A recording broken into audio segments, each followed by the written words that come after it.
जी, अस्सलाम वालेकुम viewers. SNT influencers हाजिर हैं आपके पास एक और एपिसोड के साथ। आज के जो है प्रोग्राम में हम जो चीज़ डिस्कस करेंगे वो मुतल्लिक है कि आजकल जो बज़वर्ड्स हैं बहुत ज़्यादा पॉपुलर हर किस्म की मीडिया में।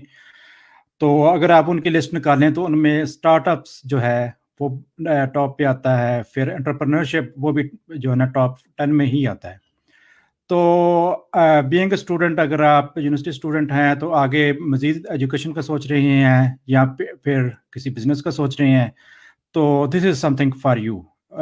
तो आज इन टॉपिक्स के ऊपर डिस्कस करने के लिए आज हमने एक स्पेशल एक्सपर्ट गेस्ट को बुलाया है, जो कि आज हमें गाइड करेंगे कि एक स्टूडेंट जो सोच रहा है कि आगे वो मज़ीद पढ़े या फिर एंटरप्रेन्योरशिप की तरफ जाए या फिर स्टार्टअप की तरफ जाए, तो उस इंसान को क्या-क्या चीज़ें सोचनी चाहिए और किस तरीके से अच्छे तरीके से जो है प्लान करना चाहिए। तो डॉक्टर तैमूर साहब के पास आज के हमारे एक मेहमान का बहुत अच्छा तारुफ मौजूद है, वो उनका इंट्रोडक्शन करवाते हैं और उसके बाद हम अपने गेस्ट को स्ट्रीम में शामिल करेंगे। जी डॉक्टर साहब। शुक्रिया शायद। तो जैसे आपने बता दिया कि जो स्टार्टअप की अहमियत और एंटरप्रेन्योरशिप की आजकल के दौर में जैसे मतलब उसकी बढ़ती जा रही है और उसके लिए जो आज के मेहमान हैं वो हमारे कह लें कि एक बड़े ही वैल्यूएबल रिसोर्स हैं जिनका 15 साल से ज़्यादा का एक्सपीरियंस है ऑयल इंडस्ट्री में। पाकिस्तान, नॉर्वे की ऑयल इंडस्ट्री में उन्होंने काम किया है, लेकिन यहाँ पे उनका जो वो सफ़र ख़त्म नहीं होता। पिछले 6 साल से वो यूरोप के जो स्टार्टअप इकोसिस्टम है, उसके अंदर वो कह लें कि काफ़ी एक्टिवली प्रेज़ेंट हैं। वो स्पीकर हैं, वो ट्रेनर हैं और काफ़ी डीप इंटरेस्ट रखते हैं टेक्नोलॉजीज़ पे के अंदर डिजिटलाइज़ेशन और न्यू बिज़नेस अपॉर्च्युनिटीज़ और मॉडल क्रिएशन के अंदर। तो मेरा ख़्याल है कि हम उनसे मज़ीद डिटेल्स जानने के लिए खालिद को इनवाइट करते हैं स्ट्रीम के अंदर। वेलकम खालिद साहब। Thank you so much. Thanks for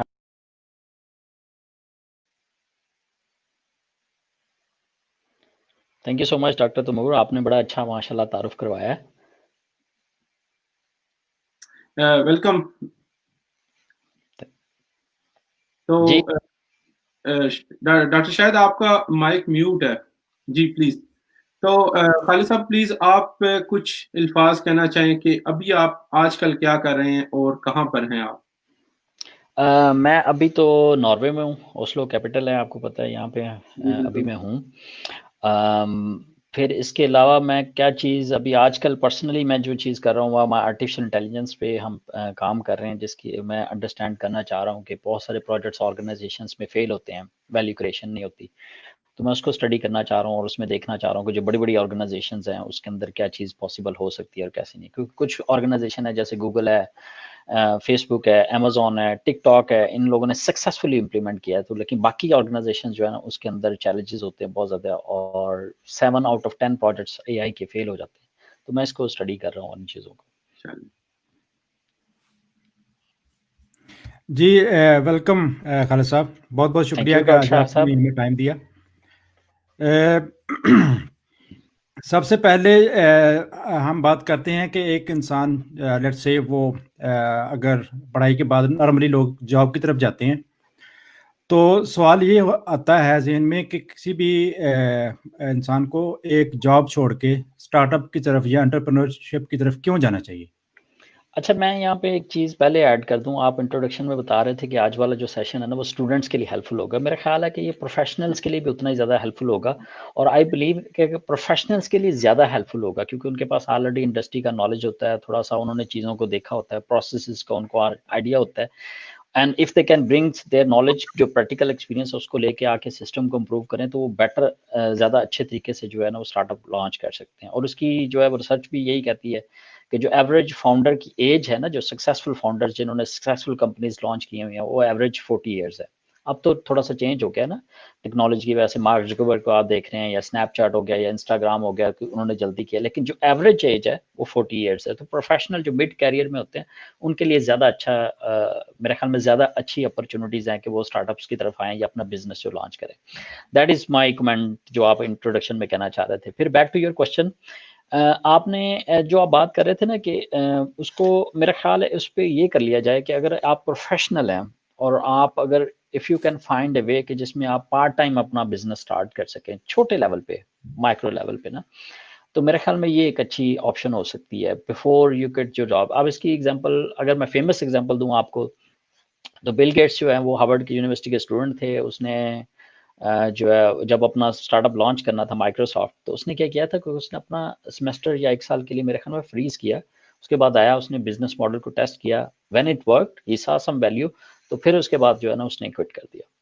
ठीक है, तो मेरे ख्याल में ब्लाइंडली अगर आपने पहले कभी कोई चीज़ स्टार्ट नहीं की हुई, आपने पहले कभी कोई बिजनेस नहीं किया हुआ, आपने कभी कोई ट्रेनिंग नहीं की हुई, आप किसी स्टार्टअप का हिस्सा नहीं रहे, आपने कभी कोई चीज़ ट्राई नहीं की सिवाय जॉब के, तो इट विल बी रिस्की। उसके लिए अदर आप किसी स्टार्टअप के साथ चले जाएं, आप वॉलंटियरली काम कर लें, आपको आइडिया हो जाएगा क्या चैलेंजेस आते हैं, कस्टमर्स वैलिडेशन कैसे करनी है, कस्टमर्स को लेना है कैसे, प्रोडक्ट कैसे डिज़ाइन करनी है। ठीक है, तो सेल्स कैसे करनी है। बहुत सारे लोग जो है ना वो सेल्स में फेल हो जाते हैं, मतलब दे कैन नॉट सेल। और इसी को अगर आप फॉर्च्यून मैगजीन के रीज़न देखें कि बहुत सारे स्टार्टअप जो फेल होते हैं, number few of the biggest reason क्या है, उसमें एक रीज़न ये है कि they make product no one wants to buy. अब either they are building product के जो बिल्कुल उसकी वैल्यू नहीं है, और they are making a valuable product but they do not know how to sell it, मतलब मार्केट कैसे करना है। तो मेरे ख्याल में सेल्स एंड मार्केटिंग जो है ना बहुत ज़्यादा उसकी इंपॉर्टेंस है एंटरप्रेन्योरशिप के अंदर।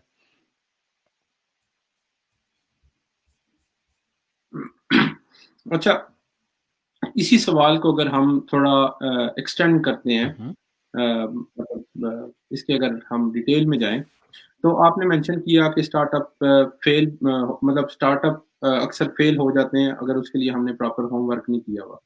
लेकिन उसी जगह पे हम ये भी तो देख सकते हैं कि वो कौन से ऐसे इंग्रेडिएंट्स हैं जिससे हम उस फेलियर को सक्सेस में टर्न कर सकते हैं।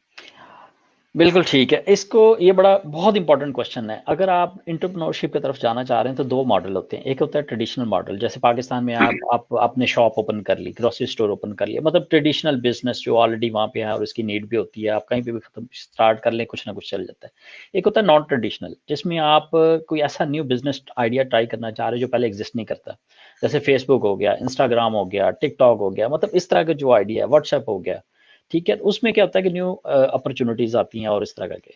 उसके अंदर क्या होता है कि उसके अंदर आपको प्रॉपर जो है ना वो ट्रेनिंग भी चाहिए होती है। ठीक है, अब पाकिस्तान की अनफॉर्चुनेटली जो मैं चीज़ देखता हूँ कि बहुत सारे मोटिवेशनल स्पीकर हैं और उन्होंने कभी खुद स्टार्टअप एक रन नहीं किया और उन्होंने एक्चुअली उस पे काम नहीं किया। इसको मैं इस तरह प्रैक्टिकली, मुझसे एक लड़का एडवाइस लेने आ गया, बच्चे कुछ जो है ना, लास्ट ईयर जब मैं पाकिस्तान में था, तो मैंने उनसे पूछा, मैंने कहा जी I can read lot of books on swimming and if you come, और मैं आपको जनाब ना उसकी ट्रेनिंग भी बता सकता हूँ, टिप्स भी बता सकता हूँ कि जी ऐसे स्विम करना है, ऐसे करना है, जब आपको क्रैम आए तो आपने ये करना है, ये करना है। लेकिन एक्चुअली जब आप पानी में जाओगे तो आपके लिए सिचुएशन टोटली डिफरेंट होगी। ठीक है, तो ये बड़ा इंपॉर्टेंट होता है कि जो ट्रेनर है उसने ऑलरेडी इस पे कुछ काम किया हो। मैं जैसे फाउंडर इंस्टीट्यूट ओस्लो में ट्रेनिंग करवाता हूँ मैं एंटरप्रेन्योरशिप पे, और उस फाउंडर इंस्टीट्यूट का क्राइटेरिया ही ये है कि आपने ऑलरेडी स्टार्टअप्स रन किए हों।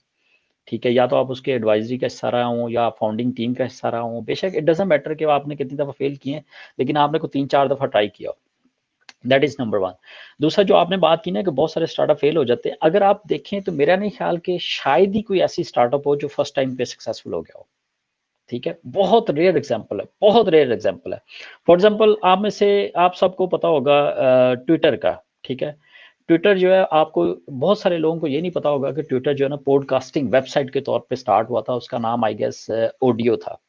ठीक है, देन दे पिवट और उन्होंने चेंज किया, उनको पता चला कि जी शॉर्ट मैसेजेस जो लोग ज़्यादा लाइक कर रहे हैं, तो दे शिफ्टेड देयर बिजनेस मॉडल और अभी उसको ट्विटर कहते हैं। राइट, यूट्यूब बहुत फेमस है, एवरीबॉडी न्यूज़ यूट्यूब। ठीक है, लेकिन आपको शायद ये ना पता हो कि यूट्यूब जो ना as a dating website start हुई थी और वो फेल हो गया था बिजनेस मॉडल उनका। देन दे पिवट और पे चेंज करके वो उस पे सॉन्ग्स पे चले गए। ठीक है, इसके अलावा और बहुत सारे आप दे सकते हैं। फॉर एग्जांपल पेपाल की एग्जांपल दूं मैं आपको। पेपाल एक और चीज़ पे स्टार्ट हुआ था लेकिन वो फेल हो गया, and then they shifted their model on email based payment. ठीक है, लास्ट एग्जांपल मैं आपको देता हूँ, आप लोग इससे फेमिलियर हो गए, इंस्टाग्राम। इंस्टाग्राम जो है वो location based social network start हुआ था, लोकेशन बेस्ड। ठीक है, but with passage of time they figure out के लोग जो है, जो उनके कस्टमर हैं जो उस ऐप को यूज़ कर रहे हैं, उन्होंने फिगर आउट किया कि इंस्टाग्राम की जो फाउंडिंग टीम उन्होंने फिगर आउट किया है कि वो हमारे फिल्टर को ज़्यादा अच्छा यूज़ कर रहे हैं और ज़्यादा एंजॉय कर रहे हैं, जो कि बाकी फॉर एग्जांपल एफबी पे अवेलेबल नहीं थे। And then they shifted that model और वो फिर ऐप फोटो शेयरिंग ऐप की तरफ चला गया। ठीक है, तो अगर आप इन चीज़ों को देखें ना, वो जो आपने कहा कि फेलियर स्टार्टअप की डेफिनेशन, अगर आप लीन स्टार्टअप एक बुक है बड़ी फेमस है, मेरे ख्याल में सबको वो पढ़नी चाहिए अगर आप टेक्नोलॉजी साइड पे चल रहे हैं। ठीक है, और उसके अंदर जो जो चीज़ हमने यहाँ पे प्रैक्टिकली नॉर्वे के अंदर देखी है या स्वीडन के अंदर देखी है, ये जो मैं इसका हिस्सा रहा हूँ, पोलैंड के अंदर हमने बहुत सारे हैकाथॉन में भी गए हैं और आगे पीछे जो चीज़ हमने देखी ना, स्टार्टअप का पर्पस ये नहीं होता कि आपने प्रोडक्ट बनानी है। स्टार्टअप का पर्पस ये है कि आपने लर्निंग करनी है। You have to go to the market. आपने कस्टमर, जो आप कस्टमर अज्यूम करके बैठे हैं ना, जो आपके माइंड में है कि ये मेरे कस्टमर्स होंगे, ये मेरी प्रोडक्ट को लाइक करेंगे, आपने उनके पास जाना है, आपने एग्जैक्टली उनसे फीडबैक लेने हैं, आपने उनसे पूछना है वो जो पेन पॉइंट है ना, जिस प्रॉब्लम को आप सॉल्व कर रहे हैं, आपने पहले उसको वैलिडेट करना है, फिर आपने उनको पिच करनी है अपनी प्रोडक्ट, फिर आपने उनसे फीडबैक लेने हैं, फिर आपने पूछना है कि एक्चुअली अगर मैं ये सर्विस लॉन्च करूं, आप $10 इसके लिए पे करेंगे या नहीं करेंगे, $20 पे करेंगे या नहीं करेंगे, या बिल्कुल फ्री चाहेंगे। जैसे गूगल था, गूगल के लिए वो three years they were punching the data, और उनके माइंड में ये बिजनेस मॉडल था कि जी यूजर सर्च करने के लिए गूगल के ऊपर हमें पे करेंगे, लेकिन यूजर तो सर्च करने के लिए पे नहीं करेंगे, वो तो ऑलरेडी याहू पे चले गए या mysearch.com पे चले गए, and then they later figure out. So ऐसा वो जो आप बैक पे बता रहे हैं कि जो बहुत सारी ऐसे स्टार्टअप्स हैं जो मेरा नहीं ख्याल कि फर्स्ट टाइम में हुआ, आपको ट्राई करनी पड़ती है different option. With the passage of time you will definitely find a profitable business model, और उसके अंदर आपको जाना पड़ेगा। तो अगर आप you do not know, back to your question, अगर if you do not know कि how to test the market, if you do not know customer validation कैसे करनी है, आपने क्विकली लर्निंग कैसे करनी है, मॉडल्स को कैसे, डिफरेंट बिजनेस मॉडल को कितनी ट्राई करना है, तो और अगर आपको सिर्फ यही बात, और आप 1 साल प्रोडक्ट डेवलप करते रहे, आपने मार्केट को टेस्ट ही नहीं किया, मार्केट वैलिडेशन नहीं की, तो I think that will be a very very big mistake. अच्छा सर, आपने पिवट की बात की, उससे मुझे वो 3 पीज याद आ गए कि जब आप कोई स्टार्टअप करते हैं या आप एंटरप्रेन्योरशिप पे जाते हैं, तो एक होता है आपका पैशन कि आप उस शोबे में जाना चाहती हैं, फिर आपके पास एक पर्पस होता है कि आप एक पर्पस के लिए वो काम कर रहे हैं, और तीसरा ये कि पैशन पर्पस को मिला के आप एक स्टार्टअप शुरू कर देते हैं, और उसके बाद आपके अंदर ये कैपेबिलिटी होनी चाहिए कि आप उसको पिवट भी कर सकें, कि अगर वो शुरू वाले आपके आइडियाज ना चल पाएँ तो आप उसको किसी और डायरेक्शन में पिवट कर लें, अपने पैशन और पर्पस को ज़हन में रखते हुए। तो इस तरीके से आपने ये सक्सेसफुल एग्जांपल्स दे दी ये कंपनीज़ की कि किस तरीके ने उन्होंने सर्वाइव कर लिया। अब ये तो एग्जांपल हो गए कि वो किस तरीके से उन्होंने अपने आप को कामयाब कर लिया। अगर मैं आपसे ये पूछूं कि कौन सी गलतियां हैं जो कि स्टार्टअप्स कर सकती हैं जिसकी वजह से वो फेल हो जाएंगी। एक तो ये है कि वो पिवट ना कर पाए, इसके अलावा कौन कौन सी गलतियां कर सकते हैं स्टार्टअप्स? एक और जो चीज़ है वो अगेन कि आपका पैशन कुछ और है, लेकिन आपने आप मार्केट में जाते हो, आप देखते हो कि जी इस पैशन को कोई बंदा जो है वो इसकी प्राइस पे करेगा कि नहीं करेगा। फॉर एग्जांपल अगर मेरी पैशन है पेंटिंग, ठीक है, अब मैं हर टाइम पेंट कर रहा हूँ, मैं भी बहुत अच्छी पेंटिंग कर रहा हूँ, लेकिन अगर मार्केट में बचा रहा हूँ और nobody wants to buy, तो मुझे ये देखना पड़ेगा कि मैं इसको अपनी पेंटिंग स्किल्स को कैसे जो है वो इसको कर सकता हूँ। पिवट की आपने बहुत अच्छी बात की, मैं ट्रेनिंग के अंदर जो है ना इसकी एग्जाम्पल देता हूँ कि आपका आइडिया जो ठीक है, आपका बेबी आइडिया, लेकिन आप इसके साथ यू आर नॉट मैरिड। ठीक है, आपका अगर आइडिया या बिजनेस मॉडल नहीं चल रहा, तो यू शुड हैव कर, जो आपने बड़ी अच्छी तरह की, कि आप इसको चेंज कर सके, कस्टमर को listen to your customer, that is the number one thing. ठीक हो गया। और जो फर्दर आप बात कर रहे हैं पैशन की, मेरा ख्याल है पैशन ओवररेटेड भी एक चीज़ है, क्योंकि बहुत सारे लोग जो हैं वो इसको, मैंने यहाँ पे भी देखा और मैं पाकिस्तान में भी देखा हूँ, तो इसको at the end mark Cuban का शायद आपको पता हो, हेज फंड इन्वेस्टर भी है, और उसके अलावा सॉरी हेज फंड इन्वेस्टर नहीं, इन्वेस्टर्स है, ठीक है, और उसके अलावा बहुत बड़ा सक्सेसफुल है, उसने सक्सेसफुल बिजनेसमैन है, उसने भी इस पे बहुत अच्छा इसको एक्सप्लेन किया हुआ है। अब मेरा जो है वो पैशन, फॉर एग्जांपल अगर हेल्पिंग है, तो मैंने इसको देखना है कि how I can convert this passion into a profitable business model. ठीक है, जैसे मैंने आपको पेंटिंग की एग्जांपल दी, तो somehow you have to listen to the real feedback from the real customer, और आपने उसको देख के फिर करना। तो फॉर एग्जांपल अगर मेरे पैशन जो है पेंटिंग है, तो आई विल, अगर मेरी पेंटिंग कोई खरीद नहीं रहा, तो आई विल स्टार्ट थिंकिंग कि ठीक है, मैं इस पैशन को कैसे कन्वर्ट कर सकता हूँ, आइदर इन एन एम्प्लॉयमेंट और इन ए बिजनेस।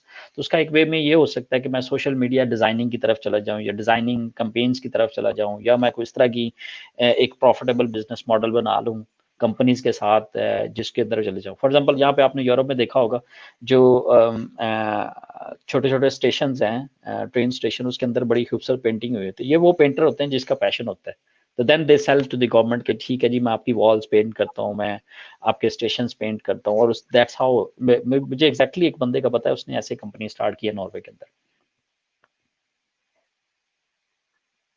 ठीक है, अभी हमने ना बहुत अच्छे तरीके से फाउंडेशन सेट कर दी है स्टार्टअप्स के बारे में और एंटरप्रेन्योरशिप के बारे में और उसको कैसे कामयाब करें।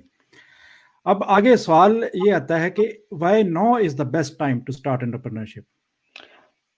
ये बड़ा इंपॉर्टेंट क्वेश्चन है। मेरा ख्याल है कि जो क्राइसिस टाइम होता है ना, वर्ल्ड वाइड क्राइसिस टाइम होता है, that's a beautiful time to start something. Why? एक रीजन ये होती है कि जो बहुत सारे लोग वर्ल्ड वाइड जो है ना उनकी जॉब चली जाती है, ठीक है, तो एम्प्लॉयमेंट अपॉर्चुनिटीज कम होती हैं क्योंकि ऑलरेडी कंपनीज ले ऑफ कर रही होती हैं। नंबर 2, क्योंकि बड़ी कंपनीज जो है स्ट्रगल कर रही होती हैं, ठीक है, तो सबसे पहला जो बजट कट वो करती है ना, वो आपकी वो उसमें मार्केटिंग एंड सेल्स में करती हैं, तो वो मार्केटिंग में कम कर देती हैं। सो इफ इट मीन्स कि अगर आपने कोई चीज स्टार्ट कर ली है, ठीक है, और आपके पास एक एक चीज होती है फ्लेक्सिबिलिटी, क्योंकि आप उसको क्विकली टेस्ट करके आप क्विकली चेंज कर सकते हो, दैट इज नंबर 1। नंबर 2, चूंकि एक बड़ी कंपनीज जो होती है वो कंपटीशन के मोड में नहीं होती है, मार्केटिंग जो बजट उन्होंने रिड्यूस कर दिया होता है या उसको जीरो कर दिया होता है, तो आपके पास एक अपॉर्चुनिटी क्रिएट हुई होती है कि आप उसको देख सकें। दैट इज आल्सो कि कंपटीशन के अंदर जो है ना, ये अगर नॉर्मल हालात हो, फॉर एग्जाम्पल जैसे 2019 में अगर आप स्टार्ट करें, 2018 में आप स्टार्ट करें, तो शायद आप जो है ना इतना आपको फायरेस्ट कंपटीशन मिलेगा अगर आप एग्जिस्टिंग मार्केट में जा रहे हैं। मैं आपको एग्जिस्टिंग मार्केट की भी एग्जांपल देता हूँ। लेकिन अगर आप कोविड-19 की बात कर रहे हैं या आप फाइनेंशियल क्राइसिस बैक इन 2008 उसकी बात कर रहे हैं या .com बबल्स की बात कर रहे हैं, ठीक है, तो उसके अंदर जो है ना वो मेरा ख्याल है कि अपॉर्चुनिटीज आपको मिलती हैं। अच्छा, दूसरी दूसरी ये है कि अगर आप इन सिनेरियोज को देखें, तो जैसे जब इंटरनेट आया था, internet created lot of different companies, ठीक है, लेकिन इंटरनेट आने से ये भी हुआ था कि बहुत सारी कंपनीज जो है ना वो चली भी गई थी। दैट्स व्हाट एग्जैक्टली हैपनिंग राउट इन 2020। कोविड-19 की वजह से बहुत सारी कंपनीज जो है बैंकरप्ट भी हो रही हैं, नए बिजनेस मॉडल मान रहे हैं, ठीक है, और बहुत सारी कंपनीज ऐसी हैं कि जो स्टार्ट हो रही हैं, जो उसको जो है ना वो कैप्चर कर रही हैं, ठीक है। तो अगर आप इनको देखते हैं, फॉर एग्जाम्पल अगर मैं आपको एग्जाम्पल देता हूँ, विक्टोरिया सीक्रेट जो है वो वुमेन फैशन ब्रांड है, फॉर एग्जाम्पल उसने बैंकरप्सी अप्लाई किया लास्ट मंथ, ठीक है। ज़ारा ने अपने मेरे ख्याल में I think if I remember correctly 1200 stores बंद कर दिए हैं बिकॉज फिजिकल स्टोर्स हैं, ठीक है, दे कुड नॉट कम्पीट के जिसका जो फिक्स्ड कॉस्ट है इसको कैसे किया जाए, ठीक है। तो अगर आप ऑनलाइन क्लोथिंग का स्टार्ट कर देते हैं, लेट्स सपोज मैं I am just giving you an example, ठीक है, तो आपके पास आपको पता है कि आप जो है ना उसको कम्पीट कर सकते हैं, ठीक है। सेम वे में और एग्जांपल ले लें, अगर आप तो आप क्या कर सकते हैं, आप न्यू मार्केट जनरेट कर सकते हैं, आप एक न्यू बिजनेस मॉडल क्रिएट कर सकते हैं। नॉर्वे की एग्जांपल तो यहाँ पे कॉलोनियल ब्रांड है, और वो क्या करता है कि ऑनलाइन ग्रोसरीज घरों में डिलीवर करता है, मतलब you order it and you deliver. तो ये कॉलोनियल बिजनेस जो है ना वो लॉस में जा रहा था, लेकिन पैनाडेमिक की वजह से क्या हुआ कि वो बहुत ज्यादा हाईली सक्सेसफुल हो गया, और one of the biggest brand in in Norway is now colonial जो है, ठीक है। तो अगर आप बैक टू योर क्वेश्चन कि why now is the best time, तो उस बेस्ट टाइम में आप समराइज करें, जैसे रॉबर्ट कियोसाकी ने कहा था कि जी मैं स्मॉल बिजनेस में इन्वेस्ट करता हूँ, क्योंकि जब पैनाडेमिक आता है या क्राइसिस आते हैं या कोई ऐसी चीज़ आती है, तो स्मॉल बिजनेस सर्वाइव कर जाते हैं और बड़ी कंपनीज जो होती हैं ना वो सबसे पहले फेल होती हैं, ठीक है। तो एक तो ये नंबर वन रीजन है कि जी क्राइसिस की वजह से। दूसरी बात ये है कि अगर आप थोड़ा सा इनोवेटिवली सीखें तो आपके इर्द गिर्द अपॉर्चुनिटी एग्जिस्ट कर सकती हैं, जिसको आप कैप्चर कर लें और आप अपना बिजनेस स्टार्ट कर लें। अब अगर if you allow me to give, मैं अगर थोड़ा सा और बोल लूँ इस पे कुछ मिनट्स, तो मैं आपको ये बताऊं कि अपॉर्चुनिटीज क्रिएट कैसे की जाती हैं। एक ये है कि आप एग्जिस्टिंग मार्केट में बिग प्लेयर से compete करते हैं, ठीक है। जैसे फॉर एग्जांपल आपका एक स्टोर है, मेडिकल स्टोर है, मैंने उसके एक कंपेटिटर एक मेडिकल स्टोर बना दिया, या आप ऑनलाइन डिलीवरी कर रहे हैं तो मैंने एक और ऑनलाइन डिलीवरी बना दिया, या आप क्या करते हैं कि आप टोटली एक न्यू मार्केट जनरेट कर लेते हैं, ठीक है। उसकी एग्जांपल मैं आपको देता हूँ, बड़ी फेमस, आपको बात समझ आ जाएगी इंशाल्लाह ताला। फेसबुक जो है वो सोशल मीडिया था, ठीक है, सोशल मीडिया ऐप है, राइट, जिसके अंदर आप कोलैबोरेट करते हैं, और एक स्टेज पे आया था कि इस पे बारे में कहा जाता था कि ये दुनिया की सबसे बड़ी बन जाएगी, इसी के ऊपर सेल एंड परचेज होगी, इसी के ऊपर मार्केट्स होगी, दे विल, आपने रिपोर्ट्स भी पढ़ी होंगी कि जी वो सोशल फेसबुक जो अपनी वो करेंसी भी लॉन्च कर रहा है, डिजिटल करेंसी और ये सारा कुछ। लेकिन सडनली क्या हुआ कि जी कोई बंदा बैठा, उसने देखा कि जी जैसे इंस्टाग्राम की हमने बात की, तो उन्होंने कहा कि यंगस्टर जो है ना वो इंटरेस्टेड है सिर्फ पिक्चर्स देखने में, they are not interested text में, तो दे लॉन्च इंस्टाग्राम, जो इंस्टाग्राम जो है ना फोटो पा गई। फिर उसके बाद क्या हुआ कि एक और बंदा बैठा और उसने देखा, उसने कहा कि जी यंगस्टर्स वो क्या करना चाह रहे हैं, वो स्केरेसी लेना चाह रहे हैं, प्राइवेसी लेना चाह रहे हैं फोटो शेयरिंग के अंदर। दे लॉन्च स्नैपचैट, ठीक है। अब स्नैपचैट जो है ना वो टोटली डिफरेंट बिजनेस मॉडल है और टोटली न्यू मार्केट है उसके लिए। फेसबुक उसके अंदर नहीं है, कम्पीट, तो आप क्या करें, आप कंपटीशन को अवॉइड कर जाते हैं, आप अपनी मार्केट खुद जनरेट कर रहे हैं। और लास्टली बड़ी फेमस एग्जांपल है टिकटॉक की। टिकटॉक का कोई कंपेटिटर नहीं है, मतलब आप यूजर खुद ही कंटेंट जनरेट कर रहे हैं, videos games sorry videos generate कर रहे हैं और वो शेयर हो रही है एक दूसरे के साथ। टोटली डिफरेंट मार्केट है, उसको यंगस्टर भी उसके कस्टमर है या उस तरह। तो आपके पास दो दो दो चीजें हैं जिसके अंदर आप क्रिएट कर सकते हैं। आइदर आप एग्जिस्टिंग मार्केट में कम्पीट कर लें, विच मीन्स कि आप जो एग्जिस्टिंग कंपेटिटर है, जो आपकी कंपनीज हैं, जो आपके कंपेटिटर बन सकते हैं, आप उसके अगेंस्ट लॉन्च कर ले, उसमें भी आप सक्सेसफुल हो सकते हैं अगर इफ यू परसिस्ट। दूसरा ये है कि अगर आप थोड़ा सा इनोवेटिवली करके आप उसमें से लॉन्च करें तो मेरा ख्याल है कि आप कंपटीशन को टोटली अवॉइड कर सकते हैं। इसकी मैं फर्दर आपको एग्जांपल दे सकता हूँ कि न्यू मार्केट्स में क्या क्या अपॉर्चुनिटीज आ रही हैं। मेरा ख्याल है कि आप नेक्स्ट क्वेश्चन पूछे, फिर बताता हूँ आपको। चलिए ज़बरदस्त। अच्छा, ये चीज़ें तो आपने मेंशन जो कर दी कि बेसिकली अभी why now it is right time to start companies. लेकिन इसमें एक और चीज़ जो कि छोटी कंपनियों के हवाले से है कि उन्हें वो कौन से स्पेसिफिक एडवांटेजेस होते हैं? मतलब आपने कुछ डिटेल्स तो मेंशन कर दी।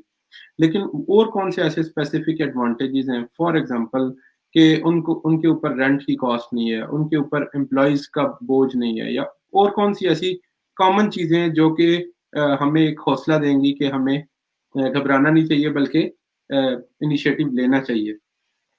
एग्जैक्टली आपने बड़ा अच्छा डॉक्टर तैमूर इसको समराइज किया है कि जो स्टार्टअप होती है ना उसकी फिक्स कॉस्ट भी कवर होती है और उसकी वेरिएबल कॉस्ट भी कम होती है। स्टार्टअप का मतलब ये है कि अगर फॉर एग्जांपल आप और डॉक्टर शायद मिलकर अगर कोई स्टार्टअप टेस्ट आइडिया टेस्ट करना चाह रहे हैं, स्टार्टअप का जैसे मैंने आपको शुरू में कहा ना कि आपका it's not your purpose to make money. Startup का पर्पज ये है कि आपने लर्निंग करनी है and you try to find a suitable business model either in existing market और अ न्यू मार्केट, जैसे हमने अभी डिस्कस किया। ठीक है, तो अगर आप दोनों एक आइडिया टेस्ट करना चाह रहे हैं तो आप क्या करेंगे, आप ब्रेनस्टॉर्म करेंगे बैठ के, और आप दोनों चार्ज तो नहीं कर रहे सैलरी अपने स्टार्टअप को, right. So you do not have any employ, so which means कि आपकी जो है ना एम्प्लॉय सैलरी जीरो है, मतलब आप you do not have any employ. ठीक है, आप खुद उसमें जो है वो अपनी स्वेटिंग इक्विटी कर रहे हैं। दूसरा जो है, आप उस मार्केट को जब टेस्ट करने जाएंगे तो आपके पास आपने you do not need an office. ठीक है, आप अपने पर्सनल लैपटॉप से उसको कर सकते हैं, घर से उसको ऑपरेट कर सकते हैं। तो आप आपकी जो जो जो जो कॉस्ट है ना वो टोटली मिनिमाइज।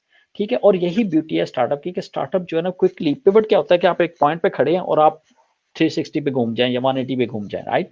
ठीक है, उसी पॉइंट पे, मतलब you do not leave that place, which means कि अगर आप स्टार्टअप हैं तो आपने कुछ चीज लॉन्च किया ना, तो आपका पर्पस ये नहीं है कि आपने you want to make money. आपका पर्पस ये है कि आपने लर्निंग करनी है। तो उस वेज में क्या होता है कि आप एक्सपेरिमेंट करते हैं, लॉट ऑफ डिफरेंट एक्सपेरिमेंट होते हैं कस्टमर वैलिडेशन के लिए और सारा कुछ। तो आप उससे लर्निंग लेते हो, आप कस्टमर को जब सुनने जाते हो तो आप अपनी जब आइडिया पिच करते हो तो आपको पता चलता है कि नहीं, customer is not buying. Then आप उससे पूछते हो कि अच्छा कोई और चीज जिसमें आप इंटरेस्टेड हो, व्हाट डू यू थिंक कि मैं क्या कर सकता हूँ। तो देन आप जो है ना उसको ट्राई कर सकते हो। तो एडवांटेजेस को अगर आप देखा जाए तो एडवांटेजेस बहुत ज्यादा है। और इसी वजह से, और जो बड़ी क्योंकि फ्लेक्सिबिलिटी है, और बड़ी ऑर्गेनाइजेशन का मसला ये है कि बड़ी ऑर्गेनाइजेशन जो रिजिड होती हैं उसके अंदर जो है वो बहुत सारे लेवल्स होते हैं, डिसीजन मेकिंग लेवल्स होते हैं। तो अगर आपने आइडिया लॉन्च भी करना है, for example if you are working in a big organization, आपके पास एक आइडिया है, you will go to your team leader manager के पास जाएगा, मैनेजर अपने बिजनेस सेगमेंट मैनेजर के पास जाएगा या लीडर के पास जाएगा। तो मेरे ख्याल में it will take more than 1 year. Startup के अंदर आप इतना, और इसी वजह से जो बड़ी कंपनीज हैं वो इतना ज़्यादा सक्सेसफुल नहीं होती या इतना ज़्यादा सक्सेसफुली न्यू मार्केट को कैप्चर नहीं कर पाती और छोटी मार्केट्स को, छोटी कंपनियां मार्केट को कैप्चर कर जाती है। फॉर एग्जांपल लास्ट एग्जांपल दूंगा इसके लिए मैं आपको पता होगा एयरबीएनबी का। एयरबीएनबी को 5 सालों में it took them 5 years to make 1 million apartment online. Airbnb को 5 सालों में उन्होंने 1 billion 10 लाख अपार्टमेंट जो है ना ऑनलाइन कर दिया अपने प्लेटफॉर्म पे। ठीक है, on the other hand Hilton hotel जो है उसके आई थिंक उसको 85 years लगे, 85 years लगे 650 होटल रूम ऑनलाइन करने में। ठीक है, 85 years, और 85 सालों में उन्होंने 650 रूम्स जो है ना वो ऑनलाइन किए हिल्टन होटल में। एयरबीएनबी ने 10 लाख रूम जो है ना वो सिर्फ 5 सालों में ऑनलाइन कर दिया। That is the beauty of flexibility कि आपने सिर्फ एक प्लेटफॉर्म बनाया और आपने एक इनोवेटिव आइडिया लॉन्च किया और you daily listen to your customer, जिससे आपने क्या किया और उसको पोटेंशियली आप उसको बिजनेस में कन्वर्ट कर लिया। तो that is the beauty of startup के, फ्लेक्सिबिलिटी बहुत है। आप कुछ चीज़ें टेस्ट करते हैं, फिर लर्न करते हैं, फिर उससे उसकी बेस पे फर्दर टेस्ट स्टार्ट करते हैं और आप देखना शुरू करते हैं कौन सी चीज़ जो है ना वो वैल्यूएबल होगी।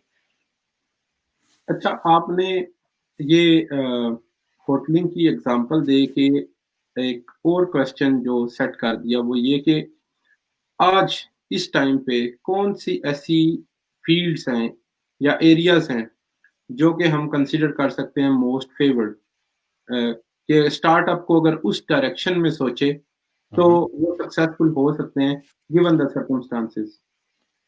अच्छा, एक चीज़ जो है वो ये देख लें कि उस क्राइसिस के अंदर कौन सी ऐसी इंडस्ट्री है जो ज़्यादा हिट हुई होती है। फॉर एग्जांपल लग्जरी ट्रैवल बहुत ज़्यादा हिट हो गया, ठीक, एयर ट्रैवल, होटल इंडस्ट्री बहुत ज़्यादा हिट हुई है। एयरबीएनबी की हमने एग्जांपल दी, उसकी अगली कहानी भी है कि एयरबीएनबी के फाउंडर ने कहा कि जी हमें 12 साल लगे कंपनी बनाने में और 6 वीक में ख़त्म हो गया। Now this is something which you can not control, ठीक है। लेकिन अगर आप इस फियर को लेके बैठे रहेंगे, देखो यार एयरबीएनबी के साथ हो गया तो इसका मतलब मेरे स्टार्टअप के साथ भी हो जाएगा, तो ये याद रखें कि इस तरह के जो पैनाडेमिक है वो शायद 100 ईयर्स में एक ही दफा आते हैं या 2 दफा आते हैं, ठीक है। तो इट माइट नॉट हैपन, आपको, हमें, मुझे और आपको तो याद भी नहीं कि लास्ट टाइम कब पैनाडेमिक आया था, राइट। तो इट मीन्स कि आप जो है ना वो उस पे कर सकते हैं। दूसरी जो चीज़, जो इंडस्ट्री आप जो कह रहे हैं, आपका जो क्वेश्चन है कि जी कौन-कौन सी अपॉर्च्युनिटीज़ हो सकती हैं। मैं पर्सनली फ़ील करता हूँ कि आपने, जब अब क्राइसिस आता है ना, 2008 जब वाला क्राइसिस था, जैसे हाउसिंग मार्केट बबल हुई थी पूरा वर्ल्ड वाइड, यूरोप में, पाकिस्तान में तो शायद इतना इम्पैक्ट लोगों ने फ़ील नहीं किया हो जितना हम लोगों ने यूरोप में फ़ील किया था। आप भी इधर थे, मैं भी इधर था। जो ब्यूटीफुल अपॉर्च्युनिटीज़ आपको मिलती है ना, बाइंग अपॉर्च्युनिटीज़ मिलती हैं एज़ एन इन्वेस्टमेंट, वो आपको उसी एरिया में मिलती है जो सेक्टर सबसे ज़्यादा हिट हुआ होता है, ठीक है। और सेम वे में अगर आप स्टार्टअप हैं या आप कोई चीज़ स्टार्ट करना चाह रहे हैं, तो आप उसी सेक्टर में स्टार्ट कर सकते हैं जिस सेक्टर में कंपनीज़ कोलैप्स हो रही हैं। फॉर एग्जांपल आपको पता है एयरलाइंस कंपनीज़ कोलैप्स हो रही हैं, ट्रैवल एजेंसीज़ कोलैप्स हो रही हैं, हज उम्रा बंद है, तो इट मीन्स कि आप उसके अंदर भी जा सकते हैं। होटल इंडस्ट्री के अंदर आप स्टार्ट कर सकते हैं। दूसरा, अगर आप इसको रिवर्स कर लें, तो जैसे इंटरनेट आया था और वो कभी वापस नहीं गया, सेम वे में डिजिटलाइजेशन जो नेक्स्ट 5 to 10 ईयर्स में होनी थी, पैनाडेमिक ने उसको एक्सीलरेट कर लिया और वो मेरे ख्याल में शायद 1-2 सालों में हो जाएगी। व्हिच मीन्स कि जी 5G क्विकली आ जाएगा, IoT आ जाएगा, आर्टिफिशियल इंटेलिजेंस बहुत ज़्यादा हो जाएंगी और इसकी वजह से मैसिव किस्म की अपॉर्चुनिटीज़ क्रिएट होगी। फॉर एग्जांपल मैं आपको एग्जांपल देता हूँ कि जैसे रोबोट्स आ रहे हैं, ठीक है, मैन्युफैक्चरिंग लाइन में या असेंबली लाइन में, इंडस्ट्री 4.0 जिसकी हम बात कर रहे हैं, कि आपकी असेंबली लाइन होती है, मेरे ख्याल में यूजर्स ने देखा होगा कभी वीडियो यूट्यूब पे ऊपर, गाड़ी आ रही है, हर बंदा जो है उसको अपने अपने पार्ट्स लगा रहा है, ठीक है। अब उसके ऊपर रोबोट्स आ जाएंगे, right. So we can argue कि जी उसके जॉब लॉस होगी, तो डेफिनेटली जॉब लॉस तो होगी, लेकिन एट द सेम टाइम जो है ना ब्यूटीफुल अपॉर्चुनिटीज क्रिएट होंगी। कैसे कि रोबोट्स को बनाने वाले के लिए जॉब्स की जरूरत होगी या बिजनेस की उसकी जरूरत होगी, रोबोट्स रिपेयरिंग की जॉब्स आएंगी, ठीक है। इसके बाद जो है वो रोबोट्स की सिक्योरिटी, बहुत बड़ी इंडस्ट्री इसमें आएगी। तो अगर मैं इसको समराइज करूं, आपका फील्ड है 5G 6G फॉर एग्जांपल, आपको पता है कि इसकी बेस पे क्या होगा, इसकी बेस पे क्या होगा कि सबसे पहले मीडिया हिट हो जाएगा, मेन स्ट्रीम जो मीडिया है ना वो हिट हो जाएगा। तो जैसे हम ये कर रहे हैं ना लाइव स्ट्रीमिंग, इसका मतलब ये कि हर बंदे के पास जो है ना वो आजकल अच्छा मोबाइल है, उसके अंदर HD है, तो वो 5G की बेस पे उसको फुल जो है ना वो वीडियो को ऑन एयर कर लेगा, ठीक है। पहले तो ये लिमिटेशन थी ना, तो मास मीडिया की या जैसे टीवी चैनल्स की, तो मीडिया सेक्टर जो है ना उस पर हिट होगा। अच्छा, उसके बाद जो है ना मैं अगर आपको बताऊं कि और कौन से हो सकते हैं, फॉर एग्जाम्पल डिजिटल करेंसी, ठीक है। अभी इसके अंदर मैसिव किस्म का काम होने वाला है। आप और मैं पाकिस्तान पैसे भेजते हैं, आपको पता है कि हम मोर देन शायद 10% उसका जो है ना ट्रांजैक्शन फी में पेमेंट करते हैं। फॉर एग्जांपल पहले करेंसी में कन्वर्ट करते हैं, करेंसी कन्वर्ट होती है उस पर हम देते हैं, फिर उसके बाद करेंसी ट्रांसफर करने की जो पेमेंट होती है वो देते हैं। तो मेरे ख्याल में डिजिटल करेंसी की तरफ आहिस्ता आहिस्ता जा रहे हैं, तो एक मैसिव किस्म की अपॉर्चुनिटीज इसके अंदर क्रिएट होगी। मैं इसकी एग्जांपल भी आपको बाद में देता हूँ, ठीक है। तो अगर आप 5G की बात कर रहे हैं, डिजिटल करेंसी की बात कर रहे हैं, फिर उसके बाद साइबर सिक्योरिटी की, जैसे मैंने आपको बताया, इसके अंदर मैसिव किस्म की अपॉर्चुनिटीज क्रिएट हो रही हैं, क्योंकि जितनी ज्यादा इंटरनेट, IoT आ रहा है, इंटरनेट ऑफ थिंग्स, 5G आ रहा है और बहुत सारी आर्टिफिशियल इंटेलिजेंस आ रहा है, तो at the same time opportunities आएंगी हैकर्स के लिए। तो आपके पास जो ट्रेडिशनल साइबर सिक्योरिटी के फर्म्स हैं, अगर तो वो काम करें तो ठीक है, लेकिन आप उसके अंदर जो है ना वो बहुत अच्छा काम कर सकते हैं, ठीक है। आप अपना स्टार्टअप लॉन्च कर सकते हैं। फिर उसके बाद जो है मैं समझता हूँ लॉजिस्टिक के अंदर या सप्लाई चेन इंडस्ट्री जो है डिसरप्ट हो जाएगी। फॉर एग्जांपल आपने ड्रोन्स देखा होगा, ड्रोन्स डिलीवरी के जो टेस्ट हो रहे हैं फॉर नॉर्वे ने, उन्होंने क्या किया है कि first time in history drone के जरिए एक पार्ट जो है ना समुंदर में जो सी के अंदर जो रिग थी उसके अंदर ट्रांसफर किया है। द फर्स्ट टाइम, ये 2 वीक्स पहले की बात है, आप वीडियो ऑनलाइन देख सकते हैं। The first time. पहले क्या होता था कि हेलीकॉप्टर भेजना पड़ता था। हेलीकॉप्टर जो है, अगर उनको एक पार्ट चाहिए समुद्र में, ऑयल रिग को एक पार्ट चाहिए, तो हेलीकॉप्टर आता था, पार्ट लेके वापस जाता था। साथ डेफिनेटली बंदे भी जा रहे हैं साथ। अब उन्होंने क्या किया कि सिर्फ ड्रोन के जरिए। तो मैं समझता हूँ ड्रोन जो है वो लॉजिस्टिक या डिलीवरी के अंदर बहुत सारी अपॉर्चुनिटीज क्रिएट होंगी। उसके अलावा जो है एआई, आर्टिफिशियल इंटेलिजेंस बहुत सारी जॉब्स रिप्लेस कर देगी। आई थिंक रिसेंट एक पेपर पब्लिश हुआ 2020 में, इफ आई रिमेंबर करेक्टली, उन्होंने लिस्ट डाउन किया है 255 टाइप ऑफ जॉब जो है ना रिप्लेस हो जाएगी, लेकिन एट द सेम डिफरेंट तरह की जो है ना नीड्स आएंगी।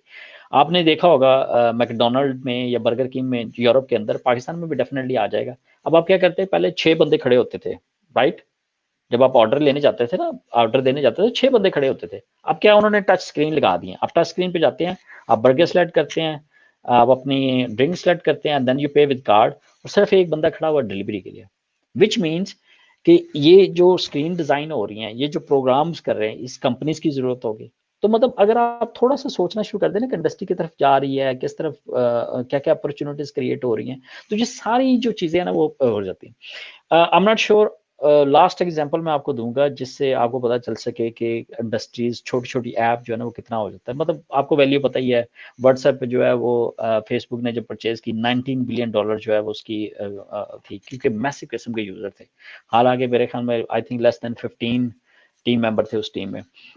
उसके बाद इंस्टाग्राम जब फेसबुक ने बाई किया, $800 मिलियन, मैसिव किस्म की है। करीम बाई किया उबर ने, आई थिंक 3 बिलियन डॉलर्स की वर्थ है उसकी, जिस पे जो उन्होंने पी की है।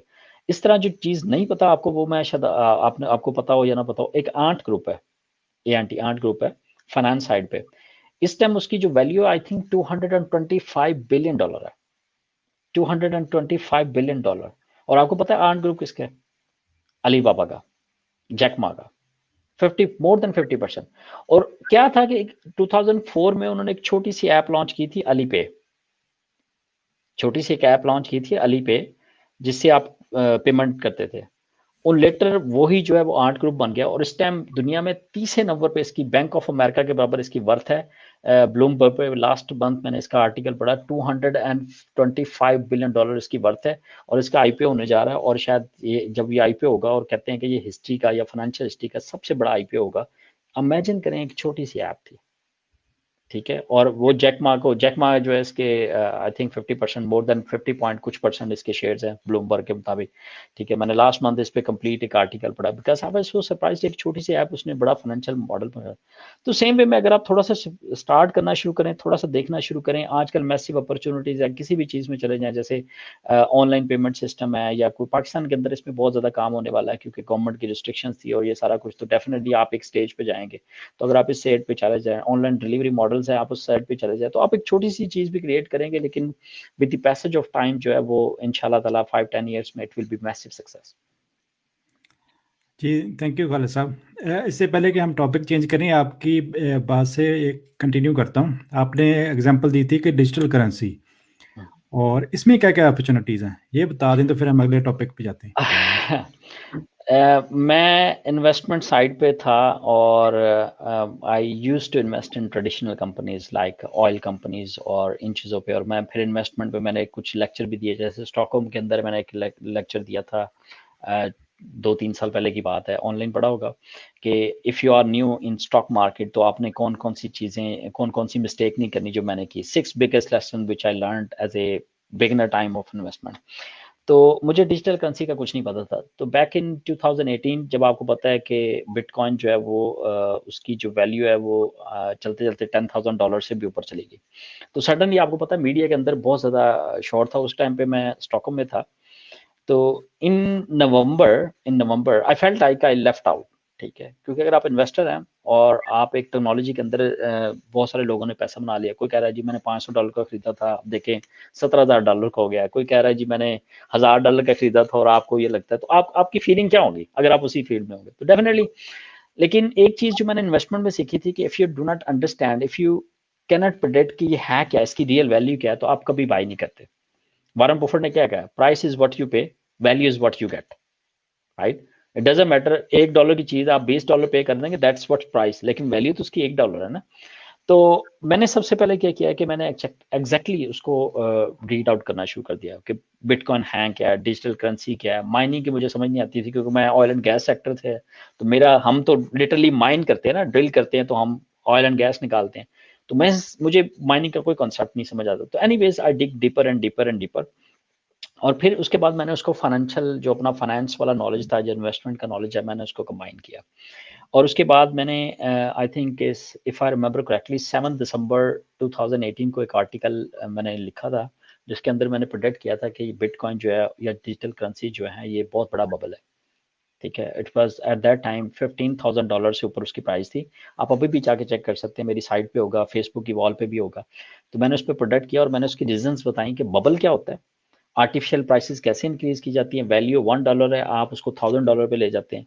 ठीक है, अंडरलाइन वैल्यू नहीं है। ठीक है, तो उसके मैंने उसको पॉइंट्स दिया, तो बहुत सारे लोगों ने क्रिटिसाइज किया, तो फिर मैंने फर्दर उसको स्टडी किया, तो मैंने एक सेकंड आर्टिकल लिखा था आई थिंक 25 और 26 ऑफ दिसंबर 2018 को, जब उसकी वैल्यू $18,000 से भी ऊपर चली गई। और उस टाइम मैंने डिजिटल करेंसी को एक्चुअली, जो करेंसी की डेफिनेशन है, उसके जो 3-4 कैरेक्टरिस्टिक्स है, उनके साथ भी कंपेयर करके बताया था कि ये वाली जो चीज़ है, ये इसमें वैल्यू एग्जिस्ट नहीं करती। इट्स लाइक कि मैं आपको एक पेपर के ऊपर, जो मेरे पास पेपर पड़ा हुआ है, मैं आपको पेपर के ऊपर एक करेंसी बना के दे दूं और मैं आपको कहूं कि ये मेरा डॉलर है। ठीक है, अब आप उसको एक्सेप्ट करते हैं कि नहीं करते, that's what the main point is. उसके अंदर जो है वो जो है गवर्नमेंट्स इन्वॉल्व नहीं है। ठीक है, पाकिस्तान में आप पाकिस्तानी करेंसी पे लिखा हो तो उसके ऊपर क्या लिखा हो, बैंक दौलत ऑफ पाकिस्तान। ठीक है, गवर्नर इसके बेस पे करेगा। ठीक है, सेम वे में डॉलर के ऊपर लिखा जाता है। What the government is actually giving you the security कि आप इसको एक्सेप्ट कर सकते हैं बिकॉज गवर्नमेंट इज बिहाइंड।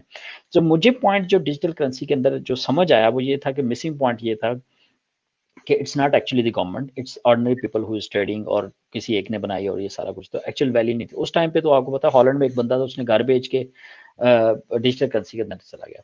अब आ जाए इसके अंदर कि इसके अंदर ब्यूटीफुल अपॉर्चुनिटी की। हाउएवर उस रिसर्च के अंदर मुझे पता चला कि ब्लॉकचेन जो है वो बड़ी ज़बरदस्त टेक्नोलॉजी है, और मैं स्टिल बिलीव करता हूँ कि ब्लॉकचेन जो है वो रेवोल्यूशनरी टेक्नोलॉजी है, लाइक आर्टिफिशियल इंटेलिजेंस, और फाइनेंस सेक्टर को डिसरप्ट करेगी बहुत सारी, क्योंकि ब्लॉकचेन के अंदर क्या है कि मिडल मैन नहीं है, there is no middle man, right. So somehow sooner और लेटर क्या होगा कि जी गवर्नमेंट्स इसको अडॉप्ट करेंगी। जैसे स्वीडन ने अपनी स्वीडन करेंसी लॉन्च की थी या उसको टेस्ट कर रहे थे, if I remember correctly, in 2018। Norway जो है अपनी डिजिटल करेंसी लॉन्च कर रहा था। जब नॉर्वे करेगा तो मैं उसको करूंगा। दूसरी बात यह है कि जब एज ए इन्वेस्टर अगर आप उसको देखें तो आप डॉलर को इसलिए बाय नहीं करते कि डॉलर ले लेंगे तो डॉलर बढ़ेगा तो मैं उसको बेच दूंगा, राइट। ये इन्वेस्टमेंट नहीं होता। आप गोल्ड को इसलिए बाय करते हैं, आप बाय करते हैं शेयर किसी कंपनी का, तो आप actually piece of business, you are holding that piece of business. आप अगर 1% शेयर बाय करते हैं तो आप 1% उस कंपनी के मालिक हैं, और आपको पता है कि फ्यूचर में इसकी अर्निंग होगी, प्रॉफिट होगा, और ये मेरे पास आएगा। जैसे आपने अमेजोन लेट्स सपोज $80 पे बाय किया तो वो $800 पे चला गया। Just an example, I do not know कि उसकी एक्चुअल प्राइस क्या भी।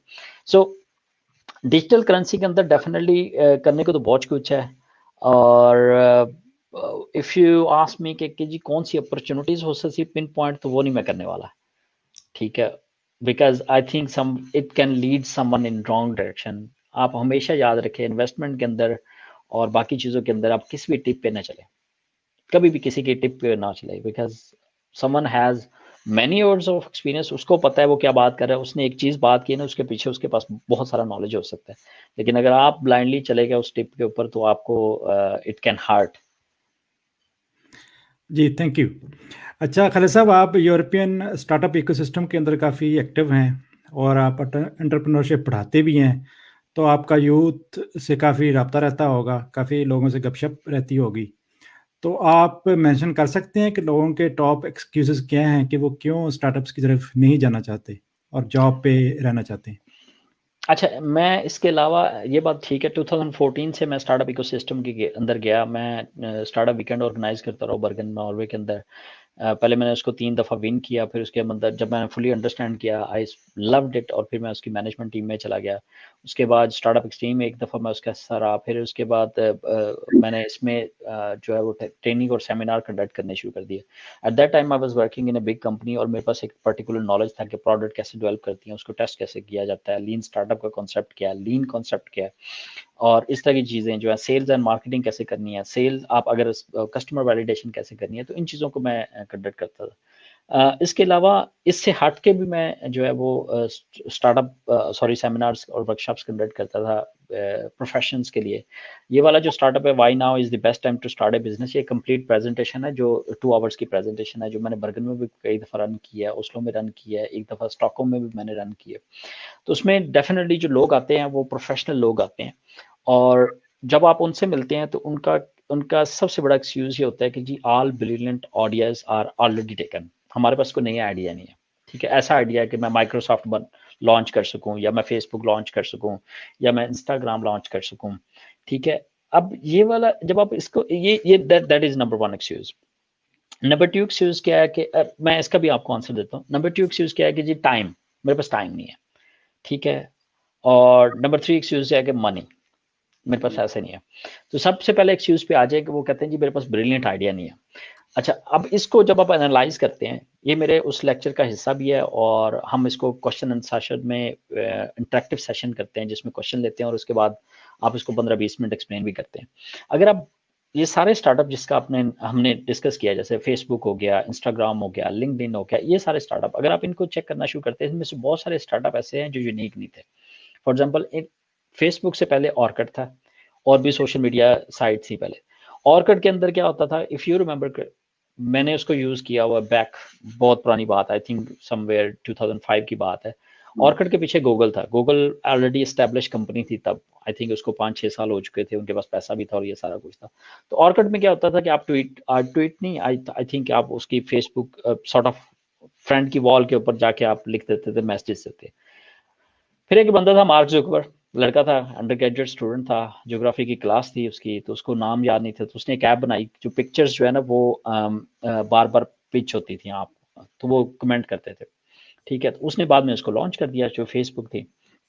अब उसकी नीचे उसका जो कंपेटिटर था वो ऑर्किड था, लेकिन ऑर्किड से उसने ज़्यादा अच्छा इंप्रूव कर दिया। क्यों? इंटरेक्टिव है। अब फेसबुक पे क्या करते थे, आल्दो शुरू शुरू में फेसबुक बहुत बुरा था, इसको यूज़ करना भी समझ नहीं आता था, और बड़े इसमें मसले मसाइल थे, लेकिन उसमें एक इंटरेक्टिव फीचर था, एक अच्छा फीचर था, वो ये कि ये वॉल्स में पिक्चर्स को बार बार जो है वो नई तरफ देता था। फॉर एग्जाम्पल, आप रिफ्रेश करते थे तो मुझे आपकी डाटा शायद की अपडेट मिली, फिर मैंने रिफ्रेश किया, डाटा तमूर की अपडेट मिली। तो ये वाला जो फीचर है कस्टमर ने बहुत ज़्यादा लाइक किया। ठीक है, और उसकी वजह से क्या हुआ कि वो सक्सेसफुल होगी। आल्दो ऑर्किड जिसके पीछे जो गूगल की ऐप थी, जिसके पीछे एक बड़ा बिग ग्रुप था और ये एक स्टूडेंट था, लेकिन वो फेल हो गया। तो अगर आप इन चीज़ों को देखें, तो अगर मैंने स्टडी किया हुआ है और जो हमने देखा हुआ है एक्चुअली, अगर आप करंट सिस्टम जिसके अंदर आप समझते हैं कि आप 10% इम्प्रूव कर सकते हैं, आइदर इन परफॉर्मेंस और इन कॉस्ट सेविंग और इन टाइम सेविंग, 10%, मिनिमम 10%, अगर आप ये प्रोडक्ट को कर लें, 10% बिजनेस के लिए बड़ा है। अगर आप B2B मार्केट में जाते हैं, अगर आप एक ऐप क्रिएट कर रही हैं जो कि कस्टमर की जो दूसरी कंपनियों का 10% कॉस्ट सेविंग कर सकती है, 10% इज अ ह्यूज अमाउंट। ठीक है, तो मिनिमम 10% का रूल है। अगर आप करंट बिजनेस में या करंट किसी भी चीज़ में 10% इंप्रूवमेंट करके आप उसको मार्केट में ले आएंगे और उस पर परसिस्ट करेंगे, तो definitely it will be successful.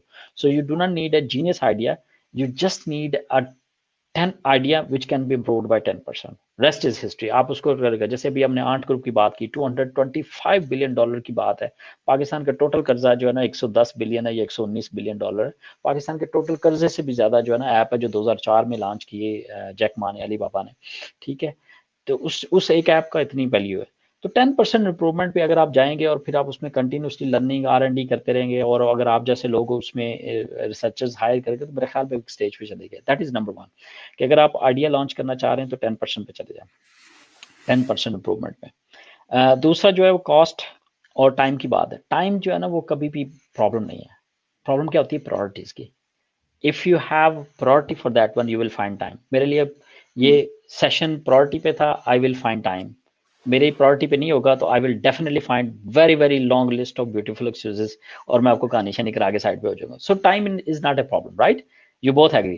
Priority का प्रॉब्लम है। अगर आपकी प्रायोरिटी है, जैसे आपने पहले बात की डाटा शायद, अगर पैशन है, अगर आपका पर्पज है, तो आप डेफिनेटली उसके लिए टाइम फाइंड आउट करोगे। आपको थोड़ा सा सेक्रीफाइस करना पड़ेगा, रात देर जागना पड़ेगा और ये सब कुछ। What is number third? पैसे। पैसे की तो हमने पहले डिस्कस कर लिया कि पैसे आपको चाहिए भी नहीं इतने ज्यादा। आप स्टार्टअप हो, आप घर में बैठे अपने लैपटॉप के ऊपर वो लॉन्च कर सकते हो। सेम घर है, सेम ऑलरेडी आप इलेक्ट्रिसिटी बिल पे कर रहे हैं, घर का बाकी सारी चीज़ें कर रहे हैं, तो what you need is just an idea, और उस आइडिया पे आपकी 100% कमिटमेंट होनी चाहिए। अगर आप उसको लॉन्च करने जाएंगे तो टाइम का भी मसला नहीं है और कॉस्ट का भी मसला नहीं जी, परफेक्ट। जब आप फेसबुक का बता रहे थे इन कंपैरिजन टू ऑर्कुट कि वो किस तरीके से पॉपुलर हुआ, कि उसमें जो है यूज़र की जो है वॉल वो बार-बार रिफ्रेश होती है, तो इससे मुझे याद आ गया, ये डॉक्टर तैमूर साहब ने अगले दिनों एक मूवी देखी है सोशल डायलेमा, तो है। वो उसके अंदर मेरी भी अभी उन्होंने यही पेंडिंग लिस्ट चीज़ में, मैंने बताई है देखनी है कि सारी। बेसिकली उनके एआई का सिस्टम है, उन्होंने ये डिस्कवर किया कि आप यूज़र को किस तरीके से कैप्टिवेट कर सकते हैं कि वो बार-बार आपकी ऐप इस्तेमाल करें, और ये वाला फीचर है, ये इट्स वन ऑफ देम, कि लोग बार-बार फेसबुक देखते हैं कि वो जितनी दफ़ा मर्ज़ी स्क्रॉल करते जाएँ, इट्स नेवर एंडिंग। तो इससे हमें पता चला कि उन्होंने यूज़र को स्टडी किया और यूज़र की डिमांड के मुताबिक एक नया फीचर लॉन्च कर दिया, और वो आप जो बता रहे हैं 10%, वो पता नहीं कितने परसेंट था, बहरहाल वो एक इनोवेशन सामने आ गई जिसकी वजह से काफ़ी ज़्यादा मार्केट उन्होंने कैप्चर कर ली। अब यूज़र स्टडी तो एक चीज़ है, इसके अलावा कौन-कौन सी स्किल्स किसी इंसान को सीखने चाहिए कि वो स्टार्टअप कर सके? अच्छा, मैं पहले इसमें ऐड कर दूं, जो ग्रोथ हैकिंग की आपने जो इसमें बात कर रहे हैं ना कि कैसे आपको एंगेज किया जाता है बार बार, राइट। जी। इसमें दो, मैं एक ट्रेनिंग कंडक्ट करवाता हूँ, फुल डे ट्रेनिंग होती है, उसमें ग्रोथ हैकिंग पे ट्रेनिंग। उसके अंदर हम देखते हैं कि बड़ी बड़ी कंपनी से इंटेलिजेंटली आपको कैसे जो है ना किया। फॉर एग्जाम्पल, आपने फेसबुक पे पिक्चर अपलोड किया है, तो अब आपको किसी बंदा लाइक करता है तो आपको क्या करते हैं, आपको मैसेज करते हैं, राइट। आपकी अपडेट्स आती है और वो जनाब क्या करते हैं कि आप उसे दोबारा आप देखना चाह रहे हैं बार बार, क्या करते हैं। तो अगर आप देखें तो उन्होंने क्या किया कि उन्होंने एक्चुअली आपकी हैबिट क्रिएशन की तरफ जाते हैं वो, ठीक है, कि आपकी बार बार हो। और सेम वे में क्या होता है कि जो बड़े स्टार्टअप्स है ना, अगर आप उनका आइडिया देखें तो दो चीज़ों पे फोकस करते हैं, एक होती है वैल्यू क्रिएशन, एक होती है ग्रोथ, कि कितने लोग उसको ज्वाइन कर रहे हैं और क्या ऐसी वैल्यू है कि जो ज्वाइन कर रहे हैं वो बार बार वापस आ रहे हो।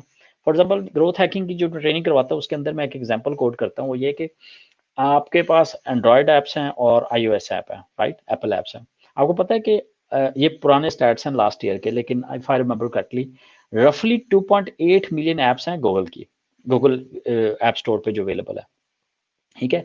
iOS की बात करें 2.2 22 लाख ऐप्स अवेलेबल हैं। लेकिन अगर मैं और आप डाटा, शायद डाटा तैमूर और मैं अगर हम देखें तो हम रोज जो है ना रफली मैक्सिमम टाइम जो है ना 3-4 ऐप्स को यूज करते हैं। बहुत सारी ऐसी ऐप्स होती है कि जो हम इंस्टॉल करते हैं और कभी दोबारा यूज नहीं करते, ठीक है, इंस्टॉल कर लेते हैं हम, दोबारा कभी यूज नहीं करते। सो दो चीजें मेरा ख्याल है कि जहां पे मैं मेंशन करना चाहूंगा कि अगर आप इस तरह का प्लेटफॉर्म बास या B2C कुछ तरह की अगर आप ऐप लॉन्च करना चाह रहे हैं, तो आपने ये देखना है कि आप जो चीजें मैयर करते हैं वो ये कि कितने लोग ज्वाइन कर रहे हैं, और जो ज्वाइन कर रहे हैं वो क्या बार बार वापस आ रहे हैं उसको यूज करने। आपने you have to find a way कि वो बार बार यूज करने आए। If you find a way then you will be successful, ठीक है। अच्छा, बैक टू योर क्वेश्चन, आपने समझा, आपने पूछा कि कौन कौन से स्किल्स हैं। मेरा कोई एक्सपीरियंस नहीं था, मेरी कोई फॉर्मल एजुकेशन नहीं है इसके अंदर, मैंने सब कुछ सीखा है जो मैं प्रैक्टिकली सीखा है। मैं स्टार्टअप्स के अंदर वॉलंटियर बेसिस पे चला गया यहाँ पे नॉर्वे के अंदर, और शुरू शुरू में मैंने को बताया कि मेरे कॉर्पोरेट साइड पे एक्सपीरियंस है, I want to work with you free of cost. मैंने फ्री ऑफ कॉस्ट उनसे ट्रेनिंग भी ली और उनसे जो है वो सारा कुछ किया। फिर उसके अलावा जो मैंने किया वो with the passage of time मैंने लर्निंग की, फिर बाकी चीज़ें जो मैंने सेल्फ लर्निंग और उससे किया। तो जो कुछ कुछ स्किल्स जो है ना वो मैं आपको मेंशन करना चाहूँगा। सबसे नंबर 1 स्किल्स है पीपल स्किल्स, ठीक है।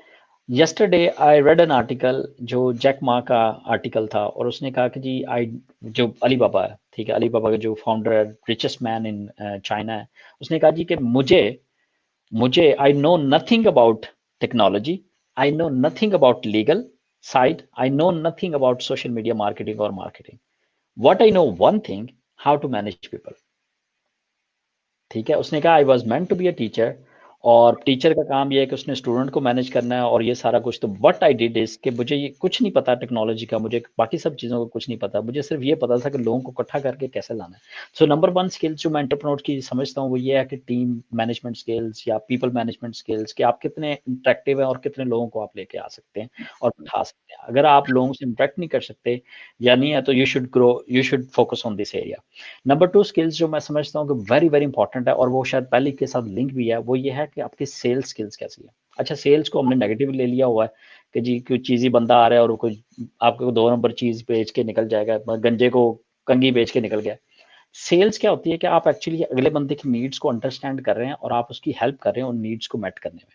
फॉर एग्जांपल मुझे अगर कोई चीज़ चाहिए, मुझे माउस चाहिए, तो मैं बंदा आ रहा है, सेल्समैन आ रहा है और वो मेरी नीड्स को अंडरस्टैंड करेगा कि why I need mouse, what kind of mouse I need, and then he will offer me a solution कि जी ये हमारा माउस है, ये आपकी नीड्स को सॉल्व करता है। सेम वे में अगर आपके पास सेल्स स्किल्स हैं तो व्हाट यू विल डू, आप लोगों को भी कन्विंस करके लेके आ सकते हैं, ठीक है, अपनी टीम मेंबर बना सकते हैं या अपने को फाउंडर बना सकते हैं, और जब आपकी प्रोडक्ट होगी तो आप एक्चुअली कस्टमर को जाके सेल भी कर सकते हैं। So these two skills are really really important. One जिसमें मैंने भी आपको बता दिया और मैंने आपको कोट भी कर दिया जैक मा का, अलीबाबा का फाउंडर का, वो क्या कह रहा है, जिसने जनाब ना आर्ट को बनाया और जो कि $225 बिलियन की उसकी वक्त है, और उसने अलीबाबा भी बताया, आपको पता है कि अब शायद चौथे पांचवें या छठे नंबर पे रिचेस्ट पर्सन है। और मेरा ख्याल है कि जब अलीबाबा ये एंट ग्रुप का आईपीओ होगा तो वो शायद one of the richest person होगा वर्ल्ड में। तो वो क्या कह रहा है, और फिर आप उसको मेरी बातों के साथ जो है वो उसमें कर लें, तो मैं आपको ये समझता हूँ कि अगर आपने एंटरप्रेन्योरशिप की तरफ जाना है, इवन अगर आप एंटरप्रेन्योरशिप नहीं जा रहे, प्रोफेशनल में जो सक्सेसफुल प्रोफेशनल है, टेक्नोलॉजी साइड पे इंजीनियर्स हो गए या कोई बड़े बड़े सीईओज हो गए जो हाईली पे लेते हैं, उनके अंदर एक स्किल होती है, वो है people management skills and convincing skill, story telling and presentation, और ये सारी उसके अंदर ही आ जाती है। परफेक्ट। चलिए अच्छा, सर, इससे पहले कि अगले क्वेश्चन की तरफ जाएं, ये जो है ना हमारे व्यूअर्स के क्वेश्चन ले लेते हैं और हम तीनों मिलकर ट्राई कर लेते हैं इनको रिस्पॉन्ड करने की। तो डॉक्टर तैमूर साहब, इसको आप देखेंगे क्वेश्चन को? मेरा ख्याल है कि खालिद साहब आप शुरू करें, क्योंकि काफी इंटरेस्टिंग सवाल है कि लोग क्या कहेंगे। तो लोग क्या कहेंगे, कुछ तो लोग कहेंगे लोगों सर। लोगों के क्या कहना? फियर जो होता है ना, फियर ने fear has killed more dreams than death has ever.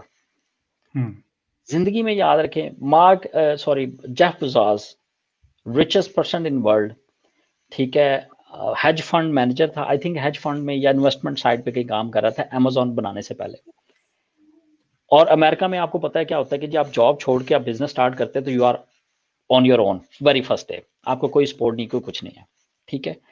तो उसने अपने बॉस से डिस्कस किया, यू कैन रीड दिस, आपको ये जो है इवेंट, सॉरी ये जो स्टोरी है ये आपको ऑनलाइन मिल जाएगी। उसने अपने बॉस के साथ डिस्कस किया कि मैं जॉब छोड़ना चाह रहा हूँ जो हाईली पेड जॉब थी, और मैं अपना जो है ना वो इंटरनेट चूंकि ब्रूम कर रहा है, अपॉर्चुनिटीज आ रही हैं, तो मेरे पास आइडिया है ऑनलाइन बुक सेल करने का, तो मैं जो है वो उसको करना चाह रहा हूँ। उसका बॉस उसको लंच पे बाहर लेके गया और उसने कहा कि तुमने अच्छी तरह सोच लिया, और ये वो, उसने कहा मैंने अच्छी तरह सोच लिया। और फिर मैंने उसका आर्टिकल पढ़ा जेफ बेजोस का, और कि वो डिसीजंस कैसे लेता है। उसका डिसीजन लेने का तरीका ये है कि वो जब उसको इस तरह का मुश्किल डिसीजन आता है कि लोग क्या कहेंगे, या इतनी बड़ी इन्वेस्टमेंट है, रिस्क लेना चाहिए नहीं चाहना चाहिए, और जॉब छोड़ दूं, बिजनेस स्टार्ट करूं या ना करूं, तो वो कहता है कि जब इस तरह के बड़े डिसीजंस होते हैं तो मैं इमेजिन करता हूं कि मैं 80 साल का बंदा हूं और मैं डेथ बेड पे लेटा हूं। उस 80 साल में जब मैं 80 साल का होऊंगा और डेथ बेड पे लेटा हूंगा, बिस्तरे मर्ग पे जब मैं लेटा हूंगा, तो मैं ये सोचता हूँ कि क्या मुझे अफसोस होगा इस डिसीजन लेने पे या ना लेने पे। तो आंसर इज ऑलवेज कि अगर मैंने ये डिसीजन अब ना लिया तो मुझे 50 साल बाद जाके अफसोस होगा। That's how I take decision. बाकी बात जिंदगी में याद रखिएगा कि आप कहीं भी चले जाएं, पाकिस्तान में तो खैर ज्यादा है कि नेगेटिविटी लोग जो है ना वो आया बड़ा स्टार्ट करने वाला है, एने जनाब ना किया सी रोकिया भी सी, मतलब खुद नहीं करते और जो करते हैं। यूरोप में के अंदर भी जो है ना वो है ये चीज, आपको जो है ना लोग डिस्करेज करते हैं। उसका एक तरीका ये है कि अगर आपने कोई भी काम करना है, फॉर एग्जांपल आप प्रोफेशन चेंज करना चाह रहे हैं, आप एंटरप्रेन्योरशिप पे चलना चाह रहे हैं, अगर आप बिजनेस शुरू करना चाह रहे हैं, तो आप क्या करेंगे, आप उसको सुनोगे अपने रिश्तेदार को जिसने कभी बिजनेस नहीं किया, या अपने उस दोस्त को या मोहल्लेदार को सुनेंगे जिसने कभी बिजनेस नहीं किया, या आप किसी ऐसे सक्सेसफुल बिजनेसमैन के पास जाएंगे जो ऑलरेडी सक्सेसफुल है, जिसकी जगह पे आप पहुंचना चाह रहे हैं, आप उसे जाके एडवाइस लेंगे। सो मेरा की ट्रिक ये है जो मैं एडवाइस करता हूँ कोची के अंदर, यूरोप के अंदर भी, कि you never listen to people के जो ऑलरेडी फेलियर में, जो ऑलरेडी उस फील्ड में कभी गया ही नहीं है, उसको पता ही नहीं है, ठीक है।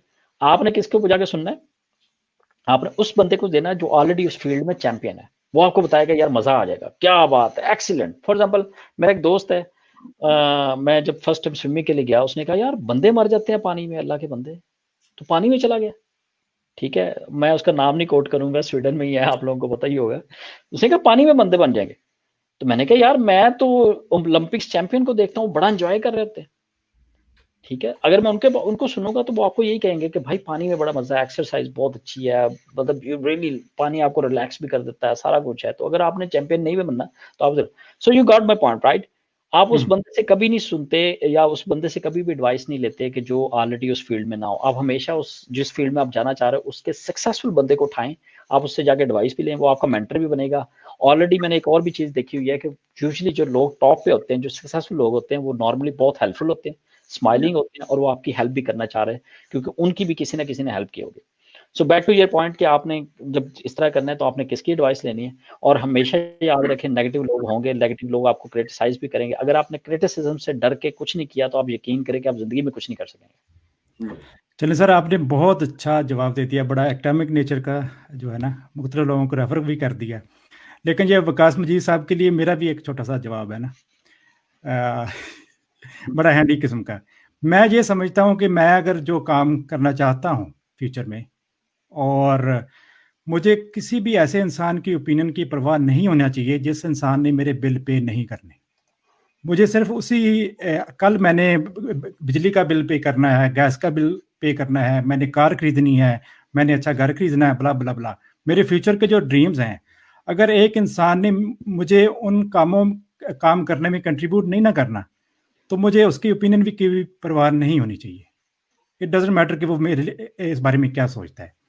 एक और वेरी रिलेटेड क्वेश्चन है जो अमार जफर साहब ने किया है कि how to get over the fear of living a settled job and stepping into the unknown. इसके बारे में जो है ना, मैं थोड़ी सी गुजारिश कर देता हूँ, उसके बाद आप इस पे जवाब दीजिएगा। मैं समझता हूँ कि इंसान को जो है ना, अपने जो डिसीजंस हैं वो अपने ड्रीम्स की बेस पे करने चाहिए, फियर की बेस पे नहीं करने चाहिए। आप इस पे जो है ना रिस्पॉन्ड कर दें। आमिर, आपने बहुत अच्छी बात की डॉक्टर शाहिद साहब। आपने, मेरा ख्याल है कि सारी चीज़ जो मैंने लंबी बात करनी है आपने उसका समरी बता दिया है, जूस बता दिया है। वो ये कि ड्रीम्स की बेस पे आप डिसीजन लें, और that's exactly what I did. मेरी बहुत अच्छी जॉब थी कॉर्पोरेट साइड पे नॉर्वे में, और मैंने जब देखा, और बड़ी सिक्योर जॉब है, गवर्नमेंट जॉब और ये सारा कुछ, लेकिन मैं जब कॉर्पोरेट इसमें एंटरप्रेन्योरशिप में जाना चाह रहा था कपल ऑफ ईयर्स बैक, तो मैंने एग्जैक्टली इस पे देखा। फियर्स आपको हमेशा होते हैं जिंदगी में, ठीक है, रिस्क एंड फियर हर जगह पे हो सकते हैं। आपने क्या करना होता है कि आपने अपने फियर्स को या तो बढ़ा देना या कम कर देना, ठीक है। The only person who does not carry any fear and any risk is the dead person, ठीक है। आप अगर जिंदा हैं तो आप सम हाउ कोई ना कोई रिस्क कैरी करते हैं। For example, I am sitting inside this beautiful room, earthquake आ सकता है, बिल्डिंग माइट कोलैप्स, ठीक है, मुझे तो नहीं पता। अब मैं इस फियर को, ये रिस्क है, ये फियर भी है, मैं इसको जितना मर्जी जो है ना वो इसको बढ़ा सकता हूँ और जितना मर्जी कम कर सकता हूँ। सो अगर आप इस फियर को कम करना शुरू कर दें और दूसरी तरफ से होकर चले जाएं, एक बंदे ने बड़ी प्यारी बात लिखी हुई थी, आथर का नाम भूल गया, उसने कहा कि अगर आपको कोई फियर आ रहा है तो इट मीन्स कि यू आर सिटिंग डाउन। तो उसने कहा कि आप क्या करें कि आप खड़े हो और किसी काम में बिजी हो जाए, दैट इज वन। अच्छा, इनका जो क्वेश्चन है कि how to get over the fear of living a settled job and stepping into the unknown, इस पे हम ऑलरेडी बात कर चुके हैं। और वो बात ये है कि जी अगर आपकी सेटल्ड जॉब है, बहुत अच्छी जॉब है, you have family to support या फैमिली टू फीड, तो आप कभी भी ये काम ना करें कि आप ब्लाइंडली उसको क्विट करें और अपना बिजनेस स्टार्ट कर दें।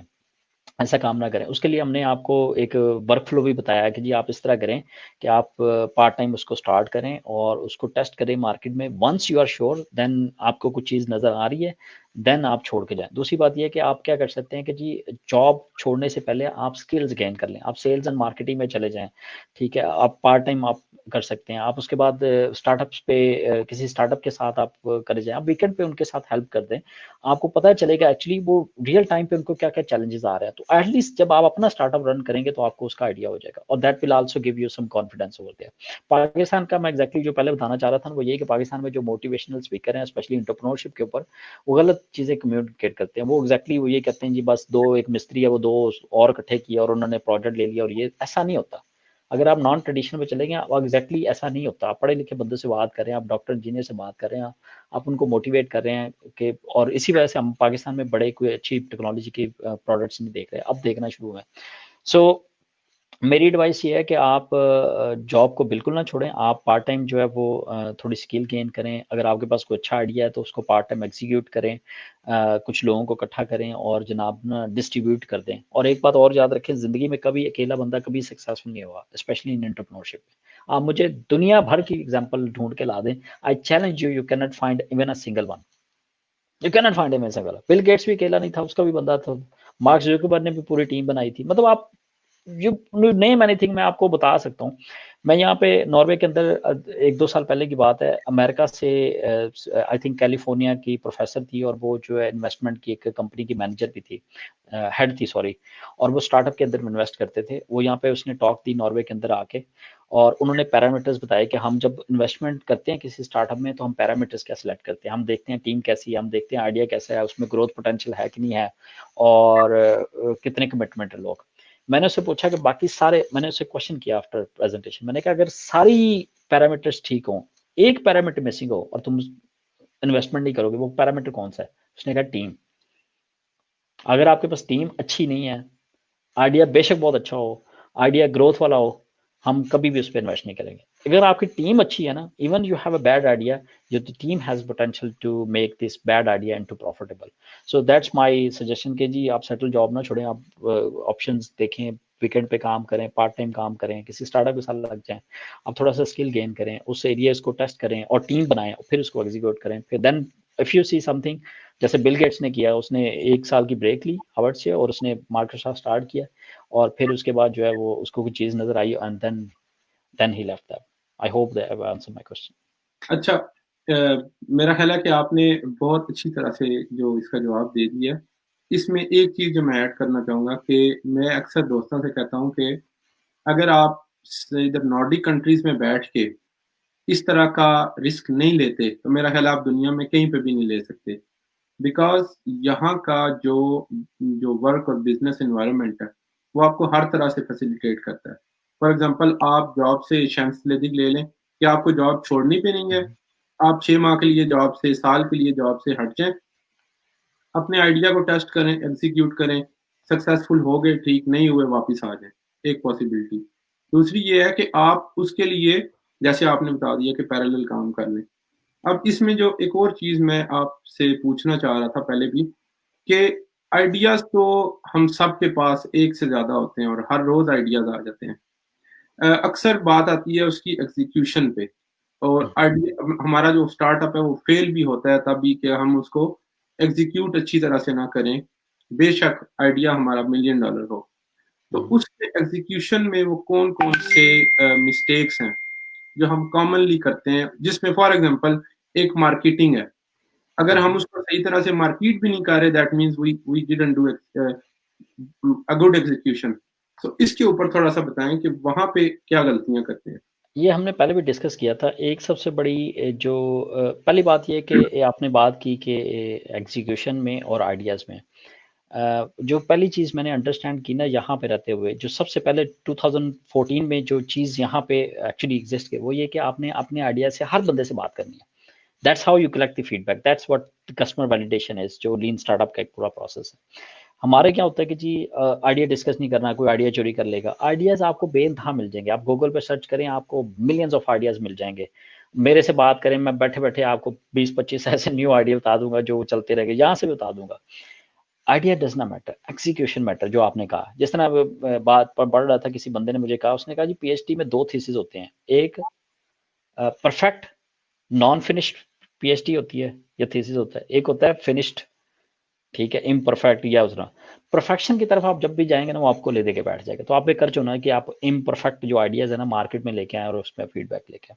दैट्स व्हाट हमने जो पहले डिस्कस किया। अच्छा, जो मिस्टेक्स की आप बात कर रहे हैं, वो हमने पहले भी उसको देखा है कि जो सबसे बड़ी मिस्टेक लोग करते हैं ना, जो स्पेशली कि आपके पास टीम नहीं होती, ठीक है।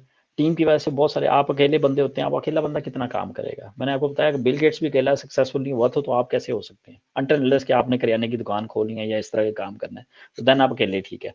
पाकिस्तान में एक और भी मसला होता है कि ट्रस्ट इश्यूज है। दैट्स वाई कि अगर आपके जो बेस्ट फ्रेंड है वो बहुत अच्छे को फाउंडर होते हैं, ये वर्ल्ड वाइड स्टडी कहती है, क्योंकि आपको ऑलरेडी पता होता है, उनको भी आपका ऑलरेडी पता होता है, ठीक है। और अगर आपकी बीवी पार्टनर है तो वो भी हो सकता है। कहते हैं ना, जिस समय पता नहीं कितनी रगें होती है, लेकिन आपकी बीवी को पता होता है कौन सी रग कब दबानी है, ठीक है। सेम वे में आपके जो बेस्ट फ्रेंड्स होते हैं उनको भी ये चीज़ पता होती है। तो अगर आप उनके साथ, अगर उनकी स्किल ऐसी है कि वो आपको कम्प्लीमेंट ही करती है, फॉर एग्जाम्पल अगर मेरा best friend sales and marketing में और मैं टेक्नोलॉजी साइड में है, तो I think we will make a best team together.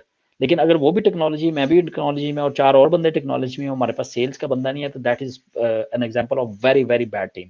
So you should get a team number one, आप आइडिया को कितना टेस्ट करते हैं। टेस्ट मैंने आपको अगेन बताया कि स्टार्टअप का पर्पस पैसे बनाना नहीं है। इट डज नॉट, इसका पर्पस कुछ नहीं है। इसका पर्पस सिर्फ एक है कि लर्निंग करनी है। आपने लर्निंग करनी है कि जो चीज़ें मैं सोच रहा हूँ, जो जम्पशंस मेरे माइंड में है कि जी मेरा स्टार्टअप जो है ना दुनिया का टिकटॉक से भी बड़ी ऐप बनेगी, क्या ये जम्पशन ठीक है या नहीं ठीक। इसका एक ही तरीका है कि आप उस आइडिया को जहन से निकालने और 2000 बंदे से या 2500 बंदे से या 200 लोगों से आप डिस्कस करें और उसका करें। That is also the big mistake. Third mistake ये होती है कि जी आप फॉर एग्जांपल आपने आपका जो आइडिया ऐसा है कि जो जिस पे आपको इन्वेस्टमेंट रिक्वायर्ड है, तो आपने उसको देखना है कि उसका बहुत सारे स्टार्टअप ऐसे भी होते हैं कि जो आइडियाज़ जब पिच करने जाते हैं या आइडियाज़ प्रोडक्ट बनाने जाते हैं तो उनके पास पैसे खत्म हो जाते हैं। तो आपने इस चीज़ को भी केयर करनी है। तो बेस्ट आइडियाज़ वही हैं जिस पे जो है ना इन्वेस्टमेंट कम हो और जिस पे आपके पास टीम अच्छी हो और आप उसको क्विकली टेस्ट कर सके, क्विकली पिवट कर सके मल्टीपल टाइम्स, ठीक है? उसके बाद आपको फंडिंग मिल जाती है। ग्रेट। अच्छा, ये एक और दोस्त है हमारे, नॉर्वे में ही है, शायद आप जानते भी हों, इरफान। ये पूछ रहे हैं कि considering Norway, which city is better for startup, Oslo या ट्रॉनहाइम? ट्रोंडहाइम में मैं कुछ कपल ऑफ टाइम्स मीटिंग के लिए गया हूँ, कुछ कपल ऑफ नाइट्स मैंने स्टे किया, तो मेरा ट्रोंडहाइम पे बहुत ज़्यादा एक्सपीरियंस नहीं है। मेरा बर्गन का एक्सपीरियंस है, डेफिनेटली ओस्लो से बड़ा सिटी है, ठीक है? सॉरी, ट्रोंडहाइम से बड़ा सिटी है। तो ट्रोंडहाइम उससे भी छोटा सिटी है। तो मैंने बर्गन के अंदर भी काम किया, मैंने ओस्लो के अंदर भी काम किया, मैं स्टॉकहोम के अंदर भी काम किया। तो अगर मैं कंपैरिजन करूँ तो I think Stockholm is more vibrant. उसके बाद नंबर 2 पे ओस्लो है। तो अगर ये पूछना चाह रहे हैं जी कौन सा बेटर है, तो आई विल डेफिनेटली गो कि Oslo is much much better, क्योंकि लोग ज़्यादा हैं और बाकी चीज़ें, आपके पास अपॉर्चुनिटी भी है, वेदर भी अच्छा है। तो अब मार्केट में अगेन जैसे स्टार्टअप की बात हो रही है, मार्केट में टेस्ट करने की बात हो रही है, आप फीडबैक ले रहे हैं और ये सारी चीज़ें, तो आपको ओस्लो में जो नेटवर्क अच्छा है। ओस्लो के एक और 2 एडवांटेज भी ये हैं कि यहाँ पे बहुत सारे स्टार्टअप्स रन हो रहे हैं, बहुत सारे डिफरेंट जो है वो चल रहे होते हैं, तो आप क्विकली लोगों को हेल्प कर सकते हैं, कनेक्ट कर सकते हैं और बहुत सारी चीज़ें।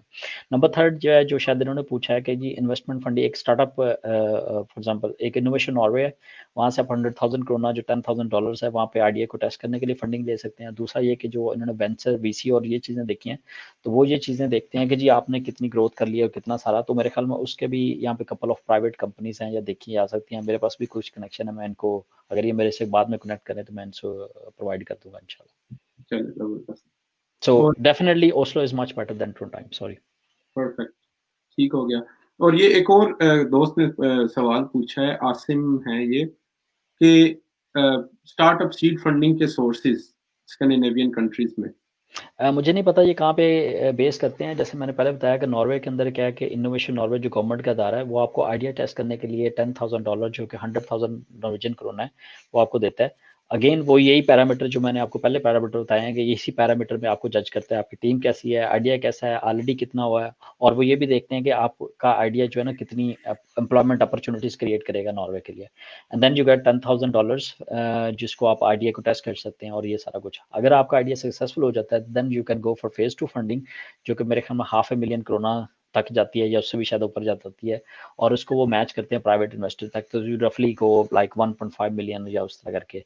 तो उसके अलावा प्राइवेट इन्वेस्टमेंट वेंचर कैपिटलिस्ट हैं, जैसे स्टार्टअप एक्सट्रीम का एक है, I think invest in startup को समथिंग लाइक दैट, उनको भी देखा जा सकता है। इसके अलावा भी और बहुत सारे हैं जो देख सकते हैं। मुझे पर्टिकुलरली नॉर्वे के बारे में पता है, मुझे बाकी कंट्रीज़ का शायद थोड़े से कनेक्शन हैं मेरे, जैसे फ़िनलैंड हेलसिंकी के अंदर हैं या स्टॉकहोम के अंदर हैं।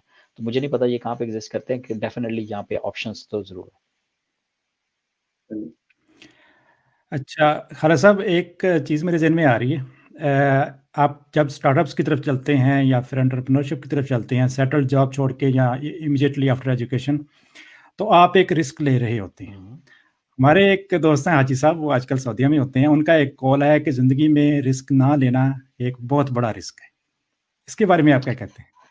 बिल्कुल ठीक कहते हैं जी, बल्कि मार्क ज़ुकरबर्ग ने यही कहा था। उसने कहा कि जिस तरह टेक्नोलॉजी चेंज हो रही है और जिस तरह ये हो रहा है, तो उसके जितनी स्पीड से ये हो रहा है, उसने कहा कि जो बिगेस्ट रिस्क है वो रिस्क ना लेना है। और मेरे पास एक पिक्चर है जो कि मेरे ख्याल में किसी प्रेजेंटेशन में है, जिसके अंदर ये है कि नंबर ऑफ एक्सपेरिमेंट्स जो कंडक्ट करती है बड़ी कंपनीज, वो मेरे ख्याल में शायद आई थिंक के वो डिफरेंट तरह के मॉडल टेस्ट करते हैं। जैसे मार्क जुकरबर्ग ने अगेन कहा था कि फेसबुक के एट ए टाइम 20 वर्जन चल रहे होते हैं जो वो डिफरेंट टेस्ट कर रहे होते हैं। तो स्पीड इतनी ज़्यादा है, आप रिस्क नहीं लेंगे तो वो मेरा ख्याल है कि आपको जनाना हो। तो मैं बिल्कुल इसके एग्री करता हूँ। मेरा एक दोस्त था कायदम यूनिवर्सिटी में, वो कहता होता था कि रिस्क नहीं लोगे तो रिस्क भी नहीं मिलेगा। खूबसूरत। चलें जी। मेरा ख्याल है कि बड़ी अच्छी तरह से आपने सारे सवालों के जवाब तो दे दिए और मेरा ख्याल है ये डिस्कशन इतनी लंबी है कि हम इसको अगले कई घंटों तक लेके जा सकते हैं। तो अभी रैप अप करते हैं और अगर हम इसकी जो कह लें कि आज की सारी डिस्कशन के कंक्लूजन की तरफ चलें, तो अ, सवाल ये है कॉल ऑफ एक्शन कि स्टार्टअप शुरू करना है, आप किसी भी स्टेट में हैं, तो अब क्या करने की ज़रूरत है? स्विमिंग करने के लिए सबसे पहले क्या मस्ट होता है? पानी में जाना।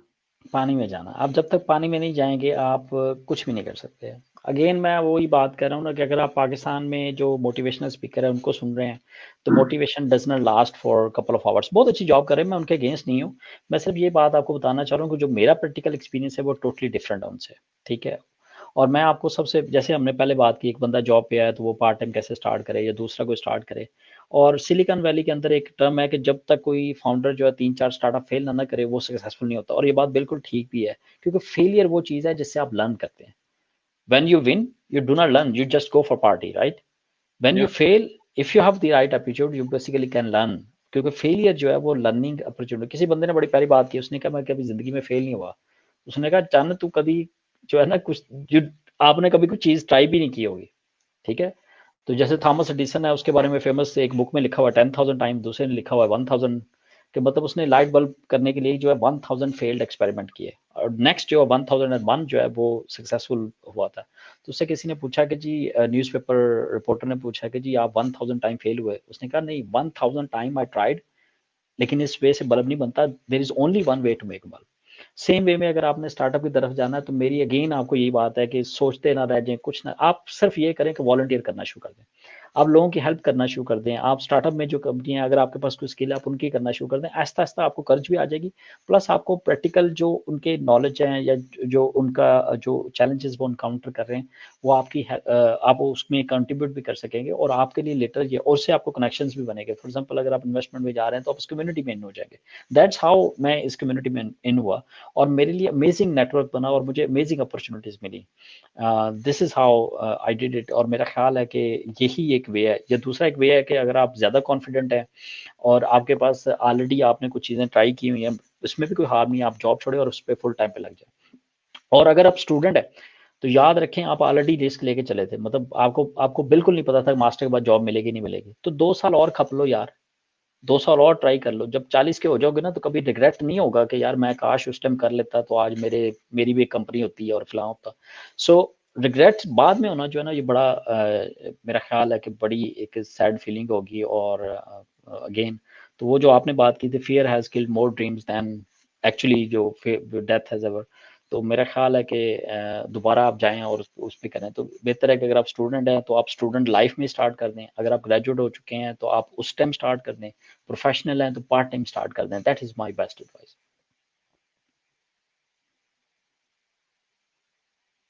आप दोनों के फोन म्यूट है। म्यूट है शायद साहब आप। जी सॉरी, आपकी बातें इतनी mesmerizing कि मैं भूल गया कि मेरा माइक म्यूट है। Thank you very much Khalid sahab, और thank you very much doctor Taimur sahab. और व्यूअर्स, आपका भी बहुत बहुत शुक्रिया, और कमेंट्स और क्वेश्चंस करने वालों का भी बहुत बहुत शुक्रिया। और अगर आप चाहते हैं कि हम एक स्पेसिफिक टॉपिक के ऊपर सेशन करें, तो आप हमें लाजमी सजेशंस दें। हम इंशाल्लाह किसी एक्सपर्ट को लेके आएंगे और आपके पसंदीदा टॉपिक के ऊपर दोबारा प्रोग्राम करेंगे। तो आज के लिए इतना ही था। अपना ख्याल रखें। अल्लाह हाफिज़। अल्लाह हाफ़िज़।